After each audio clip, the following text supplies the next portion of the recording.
Hello and greetings. Today I'm here with my very old YouTube friend, the Franklin. For people who've been watching my channel since 2017, I think is the first time we spoke, they'll know that Franklin has a long time presence in what we used to call the reactosphere and what we now call the distant right, and was actually the direct inspiration for me starting my channel because he kind of I think he inadvertently encouraged me to re-examine a lot of these distant authors when my own community is in somewhat of a crisis. So I'd just like to welcome the Franklin on the stream. Thank you for having me. Hopefully everyone in the chat's going to complain if one of us isn't audible or whatnot. But I think, we usually, or I usually try to make a point to talk to you once every year. And last year, I think we were talking about what the world would look like after COVID. And that was basically almost exactly a year ago that we spoke. And this year, I think the topic's just going to be what we found out about the broader West after COVID, which I don't want to put words in your mouth, but I'll just say it's basically just the decline, except massively accelerated and visible in ways that it wasn't before. Yeah, absolutely. This has been a process that's been unfolding for several years now. And I think people were sort of under the impression that the whole COVID thing was kind of a weird anomaly. And we'll get back to how things were in 2019. Yeah. We'll sort of get back on track with all of that. I think it's become really abundant this year that we're not going back to 2019. In fact, we're very much not going back to 2019. This, as you said, this has really accelerated this year. Yeah. It feels like, I'd always sort of predicted that things would start to really unravel in the 2030s. But I think we're not even going to get to the midpoint in this decade before things are really awful. If inflation, just to name one of these things, if inflation continues apace, like they say, I don't know what they're saying it is here now. I think they're saying 7% or something. What are they saying? The official number here is 8%, and I imagine America is the water level for most of the rest of the West that uses us as a reserve currency. Yeah, well, apparently it's significantly worse in the UK. But they're saying sort of high single digits in our countries. That's not remotely true. It has to be double digits because they weigh on consumer products, and consumer products are the ones least hit. What massively is hit is fuel costs and food, and that's a huge percentage of people's budgets. Even if actually I don't know what isn't inflating, because maybe plastic game pieces aren't inflating, because the price of electronics and cars has gone through the roof as well because of the silicon, the semiconductor problem, the supply chain disruption. Yeah, well, everything's dependent upon oil, essentially, because oil's used in the manufacture of everything. Everything has plastic in it, which is made from oil, or fertilizers are made from natural gas. So everything has these as a direct component, and then they use more energy from fossil fuels to manufacture them, and then of course have to transport them all around the world. So I don't know what isn't increasing rapidly in price. Obviously, some things are increasing more than others. But I just don't even remotely believe that this is sort of 7 or 8%, this inflation. It has to be double digits. And the problem there is that there's this concept called the rule of 72. So basically, you just take the rate of inflation and divide that into 72. And that's the number of years it'll take for you to effectively halve your purchasing power. So, if it's running at 12%, and we get 6 years of this, then that's half your purchasing power. If it's running at 18%, that's only 4 years. So this doesn't have to tick along for very long before it can really, really crush people. Someone said, Iron Duke has said 20% inflation. Well, that's 3.5 years. Yeah, that's less. That's basically the lower end on a presidential term, that's a disaster. Yeah, and look, people can't have their real incomes halved. I mean, if they take a 20% hit, it's already causing significant poverty. We have this sort of rolling, creeping housing crisis here, where housing prices to buy a house, they're still extremely high, and rents are extremely high, and in some places there's literally no housing available. And people living in their cars and tents and all of these sorts of things here, and not the sort of stereotypical someone who's on meth or something like that. Families, ordinary people with jobs, like not some guy who's been homeless for 6 months or 12 months or whatever. People with jobs, two adults with jobs, and their kids are living in tents and cars and so on. It's insane. That's crazy. It's crazy. Yeah, I mean, here the problem's a little bit different. We have this huge crime spike, or not crime spike. I'm adopting the progressive media's own language. Not crime spike, just crime jump. It's permanently elevated. Basically, the crime rate we're experiencing is permanently elevated to levels we haven't seen since the early 90s.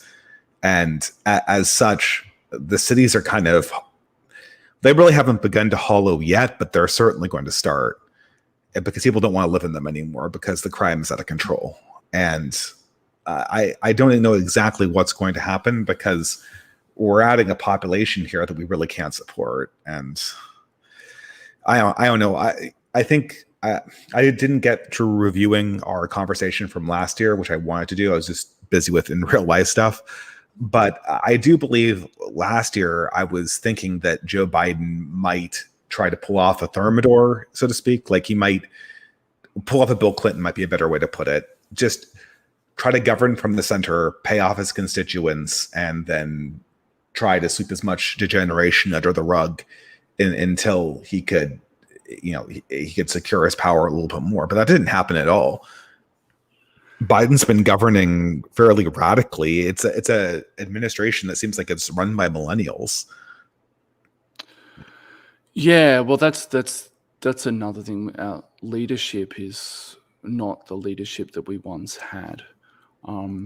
This is sort of typical in periods of decline. I've been reading the Romans, and it's really startling to look at the difference between a lot of the figures, say, around the Second Punic War, compared to even the early emperors. The entire country, the entire empire had really gone to the dogs, and it was really a case of the fish rotting from the head down. And look, just put simply, we don't have the same caliber of leaders. Not that I'm a huge fan of people like Bill Clinton and so on, but Biden is no Clinton. There's no one. When I look around at the Anglosphere, I mean, Trudeau, Boris Johnson's just gone out, and who's the woman who's Liz Truss? Yeah, Liz Truss. I can't even remember her name, but yeah. Yeah, I mean, who can? Right? Who cares, right? Some robot the Tories rolled off the assembly line to lead out their usual warmed over Blairism from 1997. Yeah, but see, she's no Thatcher, and whether anyone sort of likes or loathes Thatcher, regardless of that, Liz Truss is no Thatcher. And we've got our own clowns here. We had an election in May, and we replaced one clown with another clown. Probably most people outside of Australia don't even know either of them. Morrison was the outgoing prime minister, and Albanese's the new one. And then you've got what's her name? Horseface. Ardern. Jacinda Ardern. Yeah. That's for the what I was trying to think of. I mean, like, who are these people? They're really uninspiring, actually, and they're just they're sort of the perfect people for the time, because because none of these countries are what they once were. What was it? Aaron McIntyre said that he thought in a previous age, Jacinda Ardern would be like running a Sears Roebuck. should be managing a larger box department store. That's kind of her level. And then now you Yeah, see her probably kind of not walk even. into the position of prime minister. Yeah. It's Yeah, almost these people. humorous. Yeah. I mean, who looks at these people and says, "Oh yeah, I get this sort of swelling feeling in my chest, this sort of patriotic feeling, like yeah, we're on the right track. These people are awesome. You know, they're going to be they're going to go down in the history books. Like they won't even be villains in the history books. They'll just be a sort of like name me a Roman emperor from the 5th century." Right. Yeah. Like Yeah. who can do that? Like, I don't know, they're all just bad, like they're all just useless. It's going to be like that, basically. All these people. Yeah, my mind And racing for a 5th century Roman emperor. I'm like Philip the Arab, maybe I don't know. They're mostly characterized by their failures, right? Or Julian the Apostate might have been one too. I don't know, but yeah, I'm not this is a even sure. disaster. I'm sure Yeah. there'll be some Spurg who'll chime in. Well, actually, there was this one guy. No, there were no successful ones though. They're all characterized by being complete failures, right? That's my impression of them. You don't even get sort of the crazy bad guys. They're just sort of pretty dull. Yeah, you can't have a Caligula when the empire is so degenerated because there's no one to throw your degenerate parties for. Everyone's just kind of off to suffering their own kind of miniature decline. And this is, I guess, the other thing is that the sense both on YouTube and just in the culture generally is just total political paralysis. No one has any ideas anymore. I think, as I characterize it, the right's full of ideas, but is so black-pilled on implementation that it might as well not have any ideas. And then the left is, I don't really know what's going on with the left. They as somebody who kind of keeps tabs on them, but I watch them a lot less than I used to, they're just descending into drama politics. That's all they do is cancel each other. And it's kind of funny if it wasn't so sad, but all the people who were talking about revolution in 2020 have gone on to just complain, discover new genders, and then reasons to cancel the other guys because they said the wrong things. And so I don't know. I think everyone's just totally in a state of political paralysis, and that's kind of where we find ourselves. Yeah, well, I mean, all of those people sold out in 2020, didn't they? I'm old enough to remember the sort of anti-globalism. What would you call them, like riots, or I don't know. There was that really big meeting in Seattle in the late 90s. The WTO protest. I'm old enough to remember when the left would sort of they hated big corporations and they hated this idea of the surveillance state and so on and so forth, and they were really suspicious of pharmaceutical companies and all of the rest of it. And here we are in over the past 2 years, and they've just become complete cheerleaders for these things. So it's a bit. I mean, back in those days, it was still middle class guys wearing Che Guevara T-shirts, and it was a load of nonsense. But you could, if you kind of squinted, you could kind of believe it. Well, there were actually unions in those protests. I remember them back in the day. I was in junior high, I think. I'm really dating myself, but I remember seeing basically what was the proto-Antifa people marching side by side with sort of what looked like blue-collar people. That was still a component of the left coalition in 2000. Yeah. Well, we had this ridiculous situation about a year ago now, maybe just a little less than a year ago. They brought in mandates here, and there were these huge marches by tradesmen and so on. And of course, they tried to pass these off as they'd been infiltrated. They weren't really tradesmen on these marches, rah, rah, rah. But it got to this really strange situation where they actually went to a union office or something. The union leadership, they wouldn't back the union members. It was this really strange state of affairs where basically they took the side of the big guys over the little guys, and didn't back their own union membership. It was quite strange.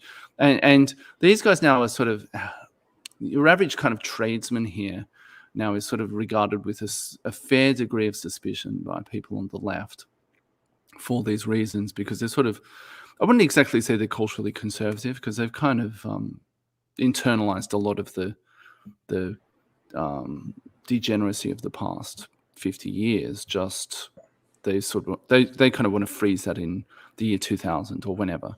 They're not quite okay with where it is now, but that's problematic for the left. And these guys, they're the ones who actually do things and make things and fix things and so on. And it's problematic that these guys aren't on board with all of this. But this year, it really does seem like domestically, everyone, I mean, inflation, it's one thing if you're talking about some sort of ideological stuff, but people feel this every single time they fill up their car, every single time they go to the supermarket, and so on and so forth. It's unavoidable now. And there is very much this feeling, I think, that, well, this isn't the future that we were promised. If this is progress, why does it suck? I don't feel like I'm winning. I mean, I don't feel like I'm winning. I'm sure you don't feel like you're winning, let alone people who are in worse situations than us. Who feels like they're winning at the moment? You know, maybe single digits as a percentage of the population would say, yeah, I'm winning at the moment. And this is the thing. I mean, so much of dissident energy comes from the middle class, and that relies on middle classes that are able to do something other than just try to run on the treadmill constantly and stay ahead of inflation. If our net worth continuously decreases, and we have to factor that in with the problem of growing families and just keeping our heads above water, then that's an issue that it's very difficult to try to branch out in a new direction with that issue on the table, I guess. Yeah, and people can't even form families. I mean, young people, they're really up against it. It's horrible, and then there are all these things like student debt and all of this sort of stuff. What's the term? Like education inflation, credential inflation. What's the term I'm thinking of? I don't know. I used to say like sticker shock, or I don't know. Sticker shock is when you're shocked at the price of something. I mean, like before, say, I don't know, back in the 50s or something, you could get an average job without even having completed high school. Great inflation. Yeah, it's kind of great inflation. It's just sort of credential inflation, I guess. So first you can get a good job without finishing high school. Then you need to finish high school. Then you need to have a bachelor's, then a master's, and so on and so forth. And so you've got all these people now. They have a bunch of degrees and they've spent years and years studying and so on, and they can't get good jobs. So everyone feels like they're doing what they were told to do. The sort of the bargain when you and I were younger was that if you just do X, Y, and Z, then those things will be your ticket to the middle class. You'll be fine. And people have done those things. So they're saying now, well, I've fulfilled my end of the bargain. These other people aren't fulfilling their end of the bargain. Everywhere around us there's this sort of degradation in all of the assumed outcomes and promises and so on from years before. Yeah, and what seems to be happening is people are just tapping out and not working anymore. And it's this huge resignation after COVID in particular. No one wants to work. And I have a friend, you may know this person, but he kind of grew to large prominence, I think, during COVID. Oren McIntyre. He's friends with a lot of people in the military and the law enforcement. And he was on with another military guy, and they were saying, we don't know a single guy, well, this is largely a white male population. I have to qualify that. I don't know a single white guy in the military or in law enforcement that's not trying to get out desperately. That's not trying to find a stopping point where they can recoup as much of their pension as possible and then just quit. And I know people like that in real life too. Yeah, I'm not really in law enforcement circles, but to hear that, I mean, major cities are already having a hard time keeping their law enforcement, well, it's not really solvent, but minimally responsive would be a good way of putting it. And they might hit another resignation in like 5 years. Once the initial crop of people who decided they wanted to take the first off-ramp pull the trigger post 2020, when all these sort of anti-law enforcement movements really got gasoline poured on them, then they're going to be resigning in like 2025, and another big step down right there. Yeah, I know some of these people as well, and there is this broader movement of quiet quitting, and it's interesting that has its analogues in other countries. The lying down movement in China, for instance. The thing that's interesting about that is I know a lot of people also who they lost their jobs, or how do I put this? They sort of ended up moving into the informal economy over the past year or so. But still, I wonder, all these people dropping out, how they're still surviving, because especially with inflation, so they're earning less money, I'm sure, and everything costs more. So yeah, it's one thing to sort of drop out of the system, but I wonder how they're getting by. I guess a lot of them aren't. I think that's probably where a lot of the poverty is coming from, or they're sort of really cutting back their lifestyles to the bare minimum. There's an expert on this that appeared on a podcast I listened to, who's the husband of a fairly famous Catholic writer. Harrington, I think was the last name.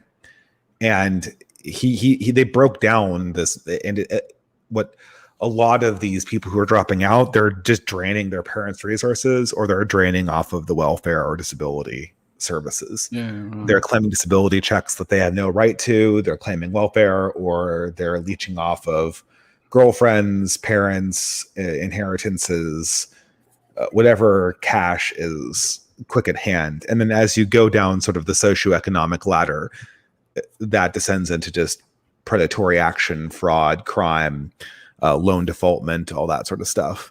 So, there's a lot of decline people can experience at various levels, and this is it. The question is, what arrests this process, and that's what's really hard to see. And obviously, our current government in America, I don't know if this is true in Australia. I get the sense that this is less so it's obviously less so in Great Britain or the United Kingdom, I think, as people more commonly call it these days. I think they dropped the Great Britain in front of it during the Blair years. But Britain technically is actually a different term to Great Britain. But yeah, people use it erroneously. But yes, yeah. I seem to remember some kind of transition during Blair about whether you use great or not for the United Kingdom. But the UK obviously isn't afraid of a conservative resurgence, and my sense is neither is Australia or New Zealand. But in America, the blue state boomers are just terrified of some kind of resurgence of Trump. It's kind of amazing. I've listened to so many of them kind of dish it out about this fear, and it's kind of amazing to listen to. But they're terrified. I don't know how founded this fear is, because I'm at this point somewhat convinced that Republican victory in any meaningful sense is not possible. But I'm damned if their constituencies don't think it is. And I don't know. Maybe they're just buying the propaganda that this is all the Republicans' fault, and because of that, they need to form this idea of a resurgency of Trumpism into some kind of boogeyman that they can plausibly blame all the decline on. Well, I think there are a number of things at work there. One is that, that gets the donors out at those big donor dinners or whatever those functions they have. So that gets the cash rolling. There's all of that. But the other thing is that it's sort of it's a problem of their own making, because a few years ago it was sort of anyone but Trump. Anyone with a heartbeat, literally. And so they had a short-term view of these things. Think about it, that the US has a population of about 1/3 of a billion, and it has some of the world's smartest people, richest people, all of this sort of stuff. Really elite people, and yet apparently the two best choices on offer were Trump and Biden, and the time before that, Trump and Hillary Clinton. What does that say? It either there's something really wrong in that there is no one better, and I don't believe that to be true. Or, but I mean, anyone who could do a better job doesn't want that job because they realize that it's a fool's errand. So they were sort of like anyone but Trump, anyone with a heartbeat and so on. Well, now they're having to deal with anyone with a heartbeat, and it's a complete disaster. At some point, they have to own that. And I think they are worried that Trump or someone like him will come along because they will have made such a dog's breakfast of their sort of post-Trump chance that everyone will be, well, we thought Trump was bad, but actually he wasn't, at least not compared to this. So I think they've kind of painted themselves into a corner because they were so ideological and that worked. But now that they have the chance to govern, well, they have to prove that they're not as bad as this great boogeyman that they portrayed, and they're failing miserably at that task. Over here we had an election in May, and the outgoing government, they'd been in since 2013 under 3 different prime ministers, and they're sort of considered conservative, though it's actually pretty hard to find what was conservative about them. And the problem was they were one of the most venal governments that we've ever had, and they did the typical sort of thing that these right-wing governments, so-called right-wing governments, do. They don't actually stop anything on the cultural war front. They might slow things down. They don't actually stop anything, let alone reverse anything. Mm-hmm. And in the meantime, they just sort of seem to act to loot the nation for their big business cronies. That seems to be what they do every time they get in. So then when the next left-wing government gets in, they have this whole raft of social causes, social justice issues that they want to pursue. And they inevitably get those through because the opposition then, who were previously the sort of so-called conservative government, they always end up being really on the nose, and inevitably they get settled with a leader who's not that popular. So the left can sort of run amok on these social issues, and then everyone will say, oh, they've ruined the economy, so we'd better put the right back in. But everyone's sort of asleep at the wheel when it comes to these social issues. So we have a left-wing government here. Like some of the stuff, they're pushing all this sort of environmental stuff, of course. And another big thing is they're trying to push this thing called The Voice, which is they're going to have this sort of advisory committee to Parliament for Aborigines. And it's going to be a slippery slope, of course. But they're really pushing all this kind of crazy stuff. So whilst people are living in cars and tents, obviously the most important thing is that we have an advisory committee to Parliament for Aboriginal people, and that's sort of their big thing. That and the whole climate change thing. They're the 2 really big things that they want to do this term. Meanwhile, people are living in tents and cars. That sort of thing, and everything's going to the dogs. Every single one of our institutions is in terminal decline. The quality of everything is in terminal decline, blah, blah, blah. But that's what the left does. And then when the right gets into power, they're just, tax cuts for corporations or whatever they do. And they'll sort of like make a song and dance about cultural issues, but they don't actually do anything meaningful about them. Mm-hmm. Yeah, so like we're in a slightly different point in the cycle to some other places. It's, what do you say about it? It's shocking. I'm kind of see, the energy one's interesting because I knew it was coming, but I wasn't expecting them to target the agricultural sector, especially with the crisis in Ukraine. I like to think things are not intentional, but they're them playing Russian roulette with the West's food supply. And they keep unloading more and more entropy on the system, more and more uncertainty onto this system that we have built up around the food supply across a variety of different countries. And everyone's talking about it. Everyone knows it's coming. And they don't do anything about it. They just, and they in fact, they go to lengths to actually make it more difficult to have sustainable agricultural practices by restricting things like fertilizer use, which is to me totally insane. And I don't even know what to say. It's so insane.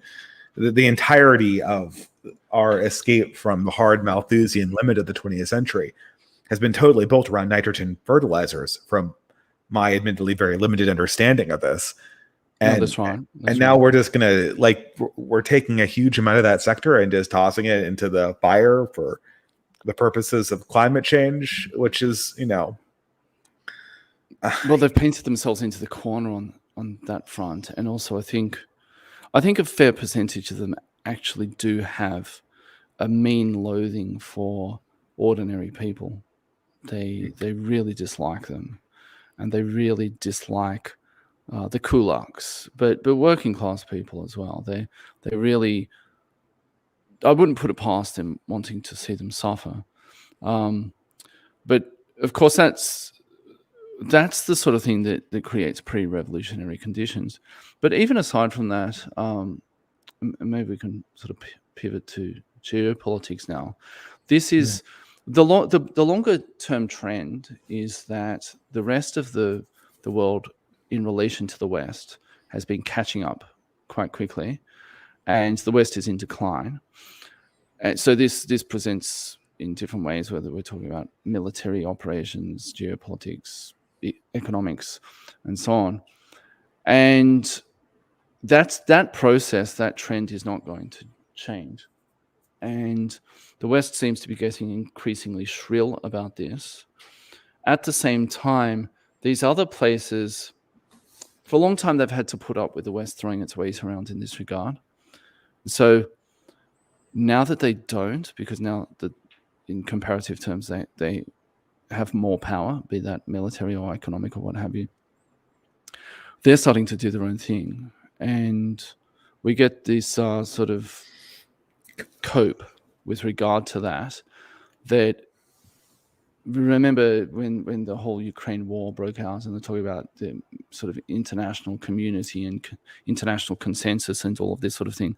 I don't know if you saw those maps of those sort of meme maps of the international community, and basically all of Latin America, Africa, the Middle East, and most of Asia was not on those maps. We're not on those maps. And everyone sort of particularly lost their minds at India, because India going the other way really upset them. But the rest of the world is sort of looking at this like the West has been interfering in their countries for decades, if not centuries, bombing them, invading them, overthrowing their governments, and so on. All in the name of human rights and all this, democracy and all this sort of stuff, which suspiciously looks like things that favor the West. And these other countries are saying, no, we have our own sets of beliefs, and it's not this sort of superficial vision of multiculturalism where they wear a funny outfit and eat some special food once a year, and the rest of the time they're just sort of secret white people. And the rest of the world is sort of saying, no, we have the power now to do things our way, and we don't want to play ball anymore. And the West is losing its mind over this sort of thing. And those places, they're making their own arrangements. And the West is going to find itself increasingly irrelevant and increasingly unable to compete, actually, because there's all this trade, all this energy and food and so on is going to go from, say, a country like Russia to other parts of the world where they want it. And all that the West has is to sort of climb on its moral high horse and say, oh, you shouldn't trade with Russia. And I mean, they're going to say, well, Russia has never invaded us or bombed us or tried to overthrow our government, or China's never done that, or what have you. Like, how many countries has China invaded in the past 70 years? And I'm no fan of China, but the rest of the world is sort of looking at it like that. Plus, they're saying, well, if you're going to tell us that we're bad guys for trying to get food because otherwise our population will starve, they're not going to buy that argument. They're not going to say, oh yeah, we'll definitely take one for the team. Because we sort of believe in these Western universal values or whatever. No, we're going to try to secure energy and food and all of the important things for our own countries. And the West is going to become increasingly shrill. One thing I'd like to mention, I don't know if you heard about this, but basically the US seized Russia's currency reserves. Now, No, Russia I had heard been about living. that. Yeah, that was That's a a big. huge thing. That's a huge thing because that means that the United States is not a reliable securer of financial assets, which was always one of its claims. Yes, absolutely. And so, look, it didn't affect Russia that much because they'd been moving into gold for years. They have some of the largest gold deposits in the world. The really interesting point there was how other countries are going to react. Because let's say you're Indonesia or India or Turkey or Nigeria or whomever, and you see that kind of move being made.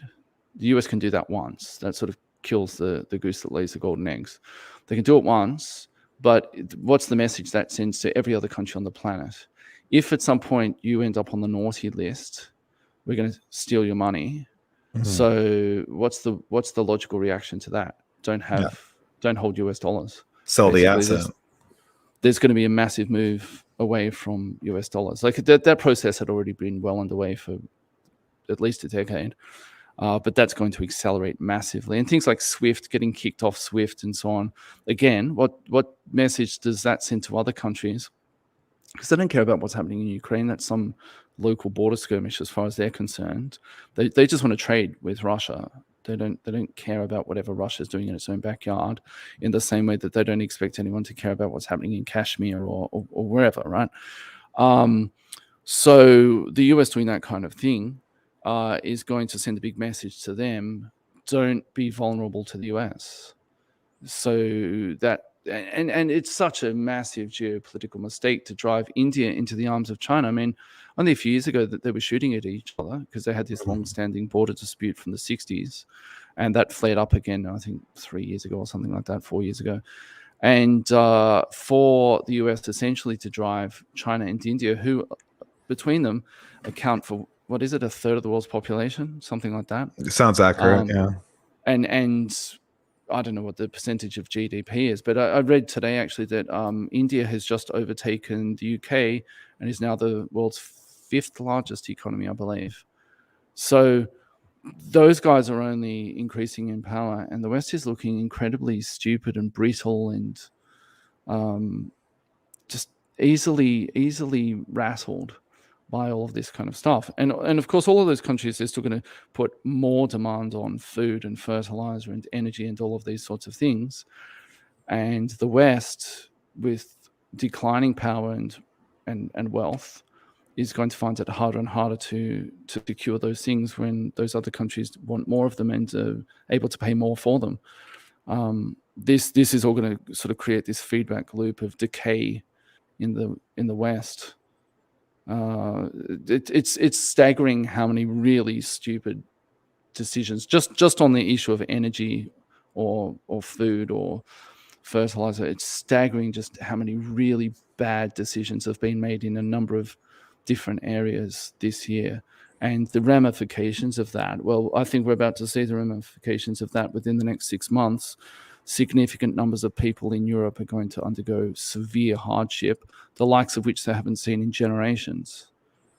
Yeah, I always remember my father, who was a child when World War II ended. I think he was 9 years old, and he remembered in Austria, where they had fled to, the extreme amount of fuel shortages that occurred. There was no coal to burn, and there was a really severe winter in 46, and everyone was just starving, not starving, but like freezing to death.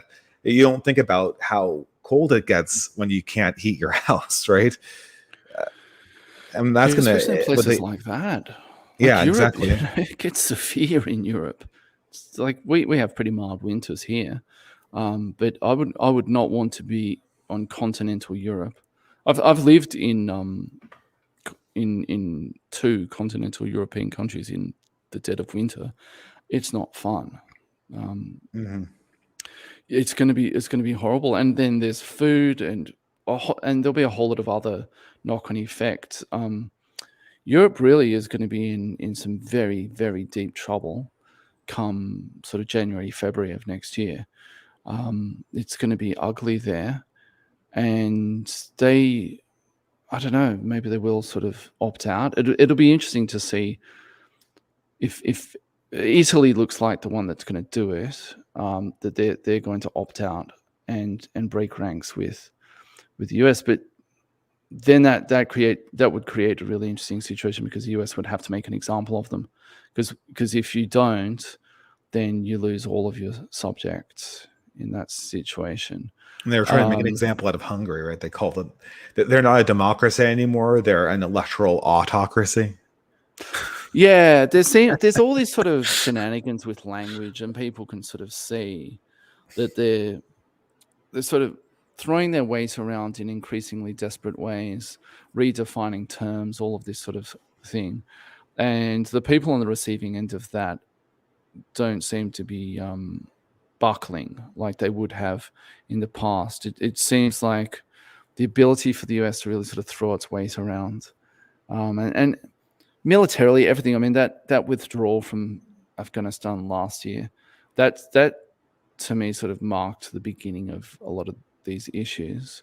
Well, it's funny because, you know, it's obvious that the State Department took a huge hit for that, and I'm of the opinion that they may have baited Putin into a premature attack on Ukraine so that they could show the world that they could win a war, basically, because they knew that they had special forces, they knew that they had military support, they knew that the Russian army wasn't prepared for what they would encounter, and they probably booby-trapped the entire thing with like IEDs and stuff like that. And the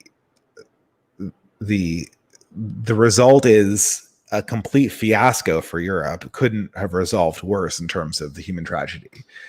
But at the same time, the disaster that would have happened had the State Department completely, and by extension their puppets in Ukraine, lost against Putin, to my mind, two bad actors, that would have been an utter disaster if they had lost that war. And they don't look like they're losing it outright. So what they have on their hands is a humanitarian disaster, but still a security apparatus in the West that looks like it's the only game in town. And that's, I guess, what they need to survive or to have any credibility. Yes and no. I think the outcome of this is going to be everyone will sort of have a bloody nose. I think, yeah, they did bait Putin into going there. The probably part of the reason too is that in the long term they were sort of encircling Russia and creeping up, and so Putin probably felt like, if we give them 5 more years, maybe Ukraine will be part of the EU or something, and then we'll really be screwed. Pardon me, or they'll be part of NATO or something. So we need to go now. So in some ways, it was probably convenient for him to go now, but in other ways, yes, I think he was baited. As to the outcome of the war itself, I don't think that Russia hasn't really started to fight. I mean, if they really wanted to play hardball, they could just knock out every piece of infrastructure in Ukraine, and the place in winter, the entire population would die. They'd starve or freeze. Yeah. So the problem is that for the West, if they do start to win as such, like this recent counteroffensive seems to have been somewhat successful. I don't know whether the Russians will then have their own counteroffensive or what have you. I have no idea what to believe. There's so many lies. Yeah, I said that the best indicator of who's winning is whether Putin appears more in the news than Zelensky, because I get the sense that when headlines appear that say like Putin has to go, that means that the State Department thinks it's winning. But when op-eds happen like Zelensky is the hero of Ukraine who took on the giant, that's sort of like a loser narrative. So I'm kind of going on, who do I see more of, Putin or Zelensky? That probably indicates how confident the State Department is in their project. Could go the other way though. It could be like sort of a massive cope trying to the more they talk about Putin, the more it's because he's winning. I don't Oh, know. yeah. It's really impossible to say. But the point being that if they do look like they're backing Russia into a corner, Russia can then really take the gloves off. Now it's going to be Ukraine who will be crushed in the middle of all of that. But that's actually also not good for the US. Like, I think their strategy was to kind of turn this into a really bloody stalemate for Putin. And then if eventually he sort of came through that, he would have come through it with having taken a lot of punches. And therefore, he'd be weakened as a result of that. But I think it's also just, I mean, Europe's going to be crushed. And one of the consequences of this, I suspect, is that at least one European country is going to try to break ranks. And the US is going to be massively distracted by that. That I don't think that's necessarily going to win for them. If Europeans hurt too much, they are going to have to respond to that. And things are not exactly rosy at home in the US. 20 years ago, 30 years ago, the US could fight a war very easily, and it could do all this sort of stuff all over the world. And it was okay because things were secure enough at home that they didn't have to worry about all of that. But to me, it looks like there are not necessarily going to be any winners out of all of this. I mean, long term there will be, but I think in the short to medium term, everyone's going to come out of this sort of bloodied. And it appears to me that the leadership anywhere in the world doesn't seem to be very good. There seem to be a lot of really bad leaders, actually, or leaders whom we thought would be more competent than they actually are. The Russians don't seem to be doing that well in Ukraine, or all things considered. And the Chinese, they've really sort of shot themselves in the foot over their response to COVID this year. I don't know. It just seems like a very dangerous time because when you have incompetent leaders and unconfident leaders, it seems to me like they're more liable to lash out and do really stupid things. And they've probably got all their own sort of shrill actors trying to outflank them within their own countries. You said earlier in the discussion that you thought that Biden would try to govern from the center. Yeah. But he's a victim of his own success in that the past few decades, the left has built up this really shrill base, and they're always going to have to pander to them because otherwise those people are going to be insane. So it's a base that cares nothing but about politics and about humiliating their political opponents. Absolutely. And so they've built this machine for winning an election, but it's also a chain that prevents them from governing like rational individuals. If there are even rational individuals in the Biden administration, if Kamala Harris is your number two, and you've got people running things like Susan Rice, and this is not, in my mind, a bunch of technocrats that are chained to ideologues. It's a bunch of completely narcissistic career politicians that are being led around on the leash by insane ideologues. Yeah, and they seem. I mentioned earlier that there's this sort of degeneration in leadership that you can look at other points in US history and say there were plenty of ideologues, but they seemed to be able to say, all right, if my long-term objective is to accomplish a particular thing, then I need to actually get to that point. So maybe I have to restrain myself a little bit in the short term in order to achieve that long-term objective. These other guys, they seem to be completely unable to exercise any short-term restraint. And it's not clear to me that they will necessarily get anywhere near the long term at the rate that they're going with this sort of stuff. The really scary thought is that they're okay with that.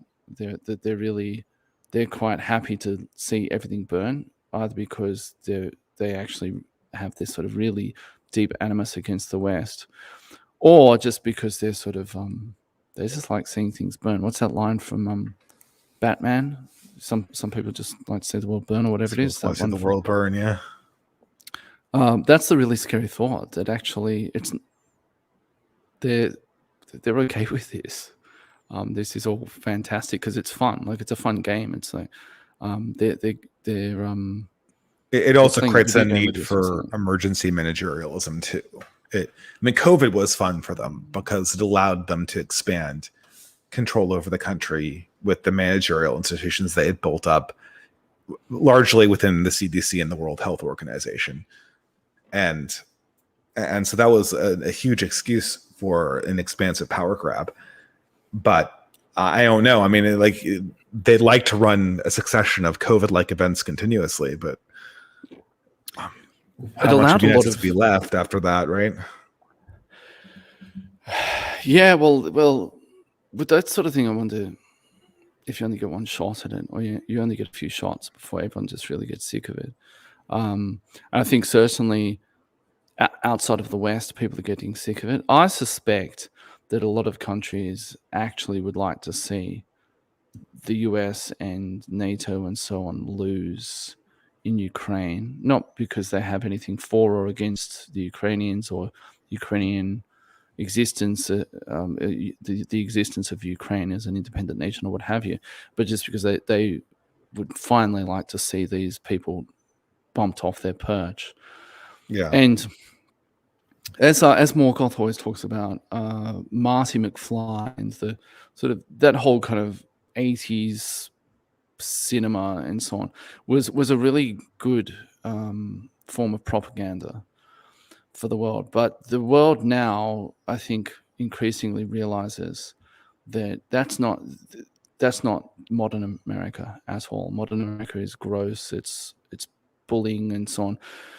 The propaganda is really bad and so on. And I think a lot of places in the world are sort of, and a lot of people like us living in the West are caught in this really difficult gray zone where we realize it's too soon to go, but we're getting tired of this nonsense and we really do want it to be over. But I think the analogy would be something like if you were being held hostage in a theater by a man with a revolver with 6 bullets in it, you know that he's not going to be able to shoot everyone in the theater and they're just going to mob him, but you don't want to be one of the first 6 people to go. Yeah, because you're gonna be shot. You're sure if you're number 7 or 8 or 9 or whatever, awesome. But there's this weird kind of stalemate, or there's this weird sort of inertia because no one wants to be one of the first 6. And I think there's this feeling around the world, both outside of the West and inside the West, that this system is just rotten to its core now. But the US and its allies, they still have enough power that they can really stomp on anyone well, not anyone, but most people outside of the West, and they can certainly stomp upon dissidents within the West. So everyone is sort of gritting their teeth trying to get through it. But this whole sort of liberal project, that's run its course. It's pretty clear that the more they sort of talk about all these things, what they're really talking about is their ability to bludgeon people. No one believes in this stuff anymore. Also because they don't believe in it themselves. How many people in any positions of power in the West actually believe in liberalism anymore? They're outright authoritarian, woke leftists. Forget about liberalism, even the World Economic Forum stuff. I'm convinced that Klaus Schwab is just LARPing all of this stuff about pods. I mean, they're not going to. How are they going to heat these pods? Like, with wood burning stoves, right? Yeah. Well, yeah. Look, that's the thing. There's not enough energy to go around for everyone. As the West declines and as other places continue to become more powerful and richer and so on, they're going to be able to buy these resources. That we just took for granted in the West previously. The shoe will be on the other foot because that's how they used to struggle with these things. They won't struggle as much with said things anymore, and that means that more people in the West will struggle with these things. Look, they're not going to make any of this work. They're not going to make any of their ESG stuff work. They can't square any of these circles to do with energy and so on. But there's sort of everything seems to be sort of magical thinking. Like, no, we'll just have this technological solution, or we'll just send some missiles to Zelensky, and because he's a good guy, he believes in democracy, blah blah blah, and obviously Putin, not that he will lose, he should lose, and therefore he will lose because he's clearly a bad guy, and it's just all this sort of magical thinking, and whether they do or don't win in Ukraine is irrelevant, because if they do, what message does that send to the rest of the world? We can creep up on you, and we can play these funny games and then sort of bait you into doing something in your own backyard and really screw you. If anything, that's going to accelerate that trend away from the West rather than if Russia wins, because if Russia wins, people might go, all right, we have some breathing space now.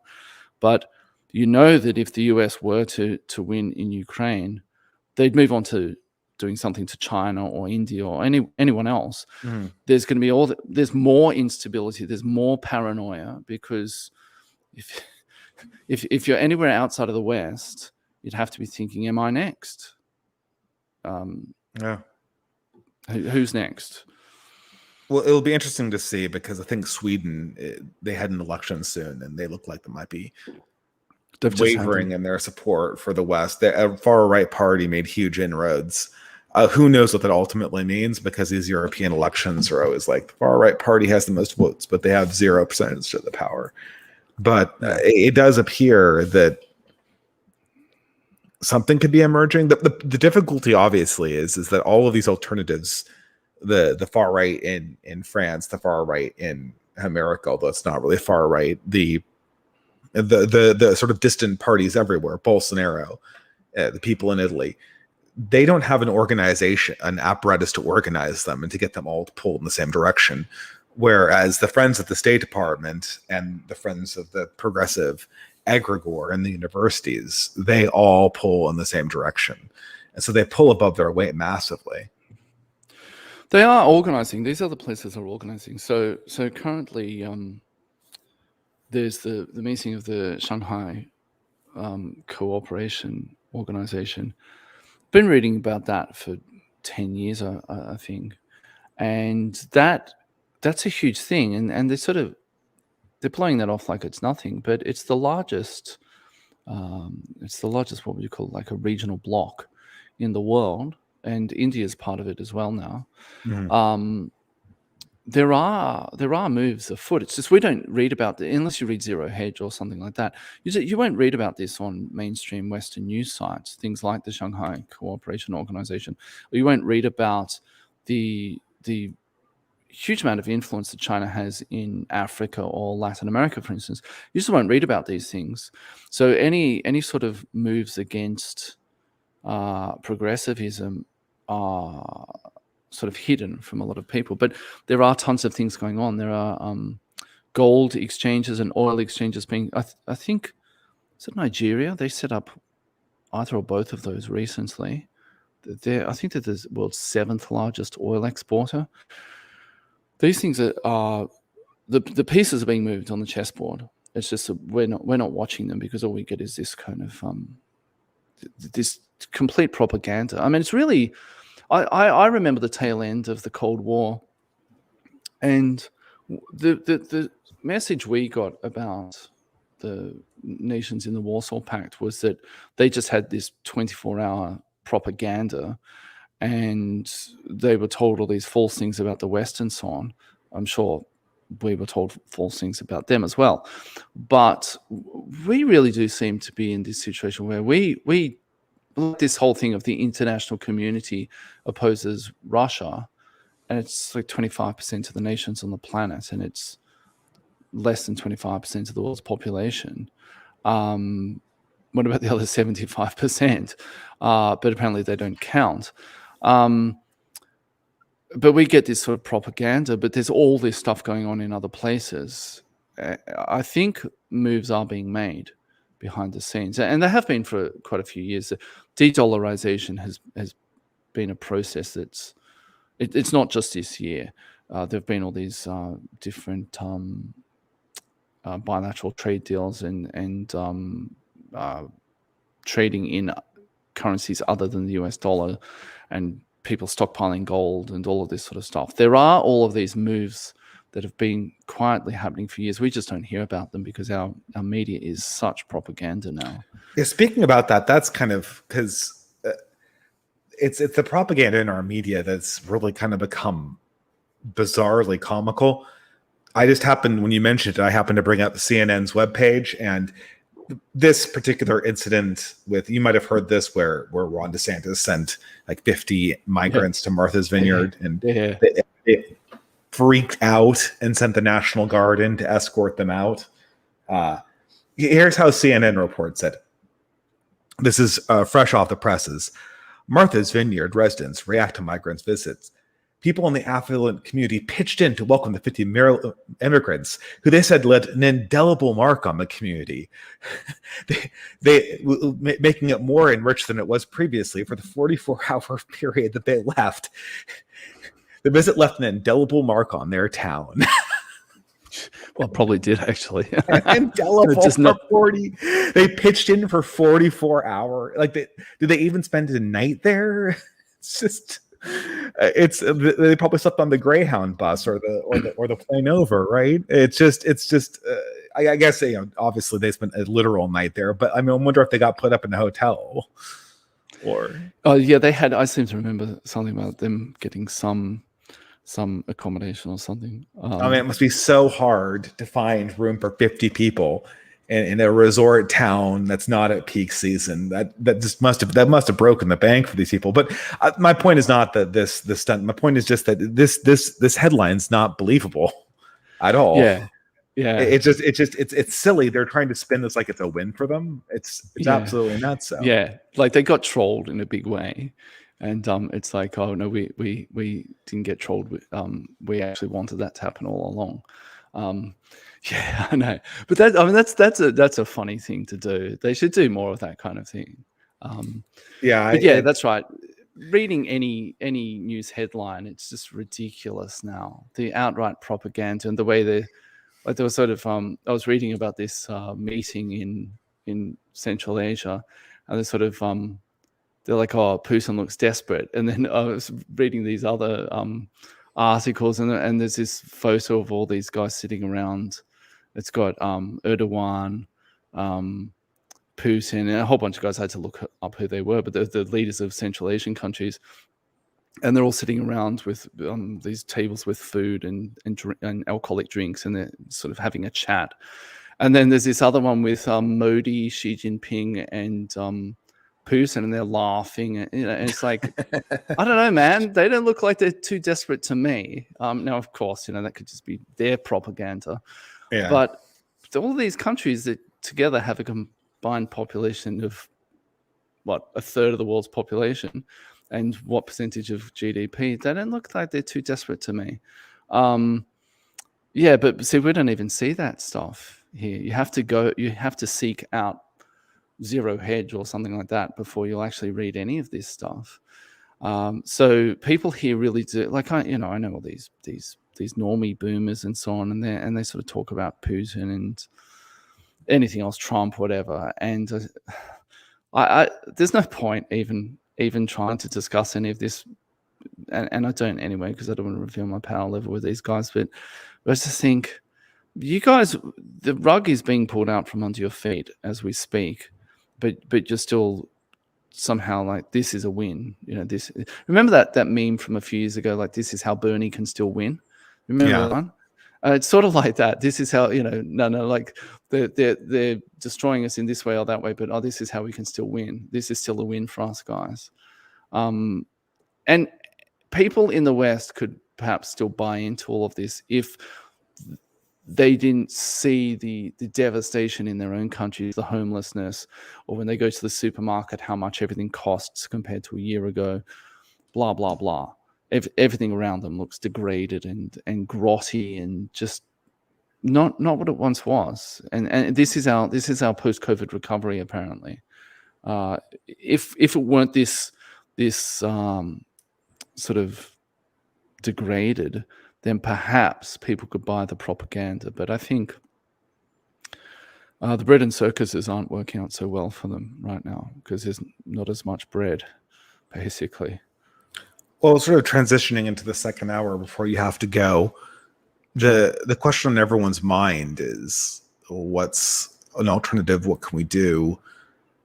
And we've had, on the distant right, there's sort of been a transition on the distant right where people have, obviously in 2016, there was this brief moment where it seemed like social media was just the thermal exhaust port on the Death Star. And if you did it just the right way, it would cause a populist reaction to explode the entire thing. But at this stage, it's really, really clear that the sort of way of turning yourself into a clout magnet and climbing the social media ladder to populist success is not going to work. And furthermore, it's questionable whether populist movements at large can work, at least in the United States. And so everyone's kind of sitting around. Yeah, we all have our personal projects. We're all trying to improve our lives. And we've actually had a lot of success with sort of academic meetings and publications and kind of creating an alternative thought space. But the problem is that an alternative thought space and short story books and academic conferences and publications don't really give anyone a sense of hope. And what people want more than anything else is they want to kind of feel like, okay, I can see light at the end of the tunnel.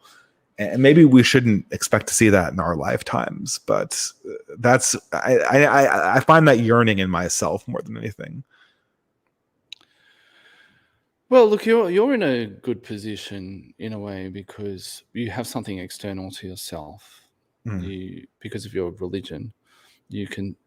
And I was about to bring up an analogy with the 5th century Rome. So, what did those people do? So, pardon me, was it the Vandals who sacked Rome in 410, and then the Huns did again, right?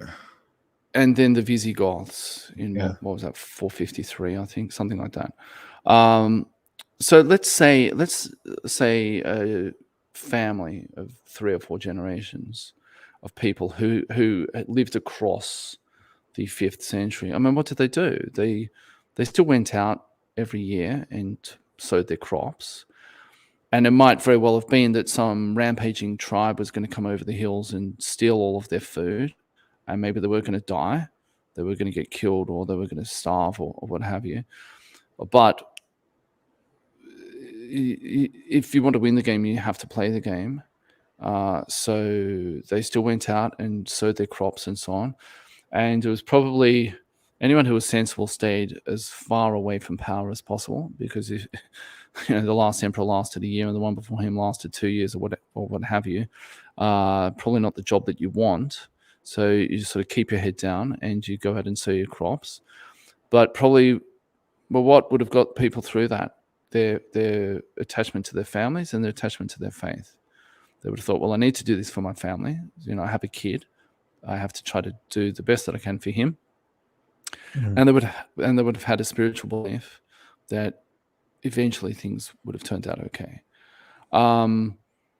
And that's perhaps all that people can do in a way. Maybe we can't arrest the decline.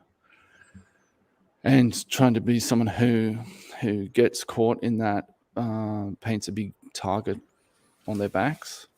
And it's a matter of saying, well, keep my head down, go out and sow my crops, or do whatever, make leather shoes, or whatever the job is. Just keep on keeping on, and have my family, my faith, whatever, these maybe my local community tops, that sort of thing, because the glories of Rome are behind us, and now we're just trying to get through this. And maybe I don't know if they ever thought that the Italian Renaissance would occur. Probably not, but that turned out to be 1,000 years into the future. In the meantime, just sort of keep your head down and do the best you can. I mean, what would a monk doing his best to copy a book, and how long would it take to copy a book by hand? That might have been a lifetime's work or a decade's work or what have you. Obviously, they weren't going to save every single thing around them. but that's no reason not to try to save some of it, I guess. Yeah, I mean, I like that analogy, but I think we're just not there yet. I think that what people are frustrated with is that we haven't really moved out of the shadow of the old world yet. So Yeah. I had kind of like the super based parish that I was a part of, and my wife was a part of a similar one in a different country, and so we do have a lot of religious believer friends that are kind of more aware of the crisis we're in that don't live anywhere near us. But since we've moved, we've been kind of going to this, standard normie parish in a super, super, super affluent town, which is never a good sign. And, just to compare social outlets, kind of embarrassingly, every now and again we go, like my wife and I go out and we play nerdy board games with a group of people and that are distinctly lower class than the class that we're part of, like in well-to-do society. And you think that the religious people, and like I said before, I have lots of base religious friends. This is not all parishes, but you think that the religious people would be more aware of like what time it was, right? But like they're part of this affluent community, so they're all just like they're just completely inert. They're just, oh well, we'll hope COVID's gonna hope things are gonna go back to normal. Like we're COVID's over, right? Everything's gonna get back to normal. That's their attitude. Their attitude is just, well, let's keep on doing what we're doing, and America be there for me, the West be there for me, American normalcy, please return. That's what we're counting on. And what's so funny is you compare them to sort of the more lower class nerds. They're all cynics that think the government's out to get them accurately, and they have some pretty paused beliefs, but at least they're aware that what's going on isn't sustainable. And so the difficulty with my difficulty with the world I'm in is that the people who are kind of high agency individuals are also in some sense the most deluded ones. And there's this insane frustration where the more competent you are and the more you have your finances together, it seems like the more insulated you are from actual reality that we're going to have to face down imminently. At least in the Dark Age example you were given, people had to keep their heads down. It was a really regrettable situation, but there was a certain kind of clarity that came from everyone recognizing the mortality of the age that they lived in. Whereas here, the problem is that we live in the shadow of modernity. It's crumbling, but we can't see through it. We're still the miasma of the consumer society and of total affluence is still everywhere. And the people you would want to count on the most are the ones that are least able to see its end. Pardon me for the rant, but that's how I'm feeling right now. Yeah, I mean, you're broadly correct. There are a couple of quibbles I'd have. I think it's, or maybe a slightly different perspective on things. These things collapse from the periphery inwards. So talking about those two different groups, the board gamers, those guys have already collapsed in a sense, because they're closer to the periphery. So most people are just sort of most people anywhere on the planet at any particular time are products of their environment. So if you're living in a world that's collapsed, then of course you see the world as collapsed. If you're living in a world where there's still a certain amount of affluence and people are still traveling overseas or doing whatever, all of these sort of markers of middle class success, then the world hasn't collapsed to you. And so anyone who comes along and tells you, oh, the world is collapsing, looks alarmist, because unless you take those people out for a tour of the parts that have collapsed, they're insulated from that, and there are vested interests and so on. Because let's be honest, if we said, all right, we're going to go into a full collapse situation, those people who are sort of at the higher end of society, a lot of them would actually be pretty useless in that kind of environment. No one would value the skills that they have. So they have a lot to lose. They have vested interest in maintaining this status quo. Plus, they're just insulated from these other things. So I think that's to be expected. I imagine that the elites in any collapsing society delude themselves in different ways. That's probably pretty typical of collapsing societies. Everyone else who's already going through the collapse or has gone through it, they'll see things differently. But look, that puts you in an interesting position, because you're sort of at the interface between these two systems. And interesting things happen at those points of interface, because you're able to take both perspectives, or you have a broader social network. That's an important thing. You have access to different kinds of people. And yeah, some of the elites, you would think that maybe they should have their act together better, and they should be able to recognize things and do certain things. Again, maybe you just don't see those people. But the other thing is, the people who actually sort of make society run are not necessarily those people. Who keeps the lights on? Who keeps the food on the supermarket shelves? Those are the people who actually, in a large sense, run society. They don't have the sort of the trappings of power, but maybe those guys are going to be okay, and maybe you want to know those sorts of people. And sort of interact with those people, interact with other types of people as well. But you want to know useful people, and be close to them, have some sort of connection with those people, trade with them, do what have you. And this, because it's worth bearing in mind that this is a process, it's not an event. So it's not some sort of Hollywood post-apocalyptic film where right at the beginning of the film you sort of see everyone's happy, they're at a birthday party or something, and then the next day the zombies are there. It's not like that.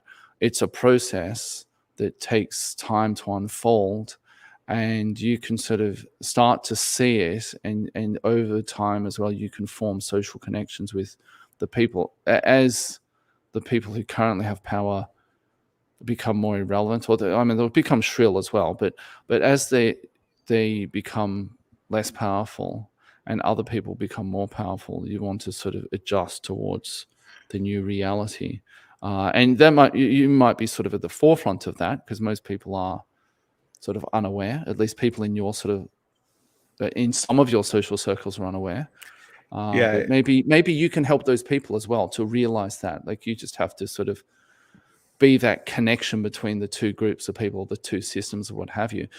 And when other people see that you're right, like you might not feel vindicated now, but in the future, other people say, hey, yeah, he was saying these things before and he seems to be doing okay. I'm not doing as well. I've been blindsided by these things, and they will start to listen to people like you. It's strange. My wife has a very like a weekend job, basically. She's a blue collar worker at a country club, and it's funny because it's like Caddyshack a little bit, which I know is one of your favorite movies. And it's great. Like so her coworker, I hope I'm not doxing her or anything. Her coworkers are all like Guatemalans, right? And they're all super social conservatives, and live nowhere near, like, it's sort of this weird, because like we're lower class and these country club people, but like the Guatemalans are even one step more removed, right? And they're all super, like, they hate this gender stuff, and they hate this diversity stuff. And she came home today, and she's saying that she was cleaning an area next to these gentlemen playing golf, white gentlemen of a certain variety. I won't specify, but all they did was just brag about the colleges they had graduated from, how expensive they were and how diverse they were. Like, that was like literally a bragging point. Like, my expensive college is more diverse than yours now. And I was just heard that, like, what inane drivel. Right? Yeah.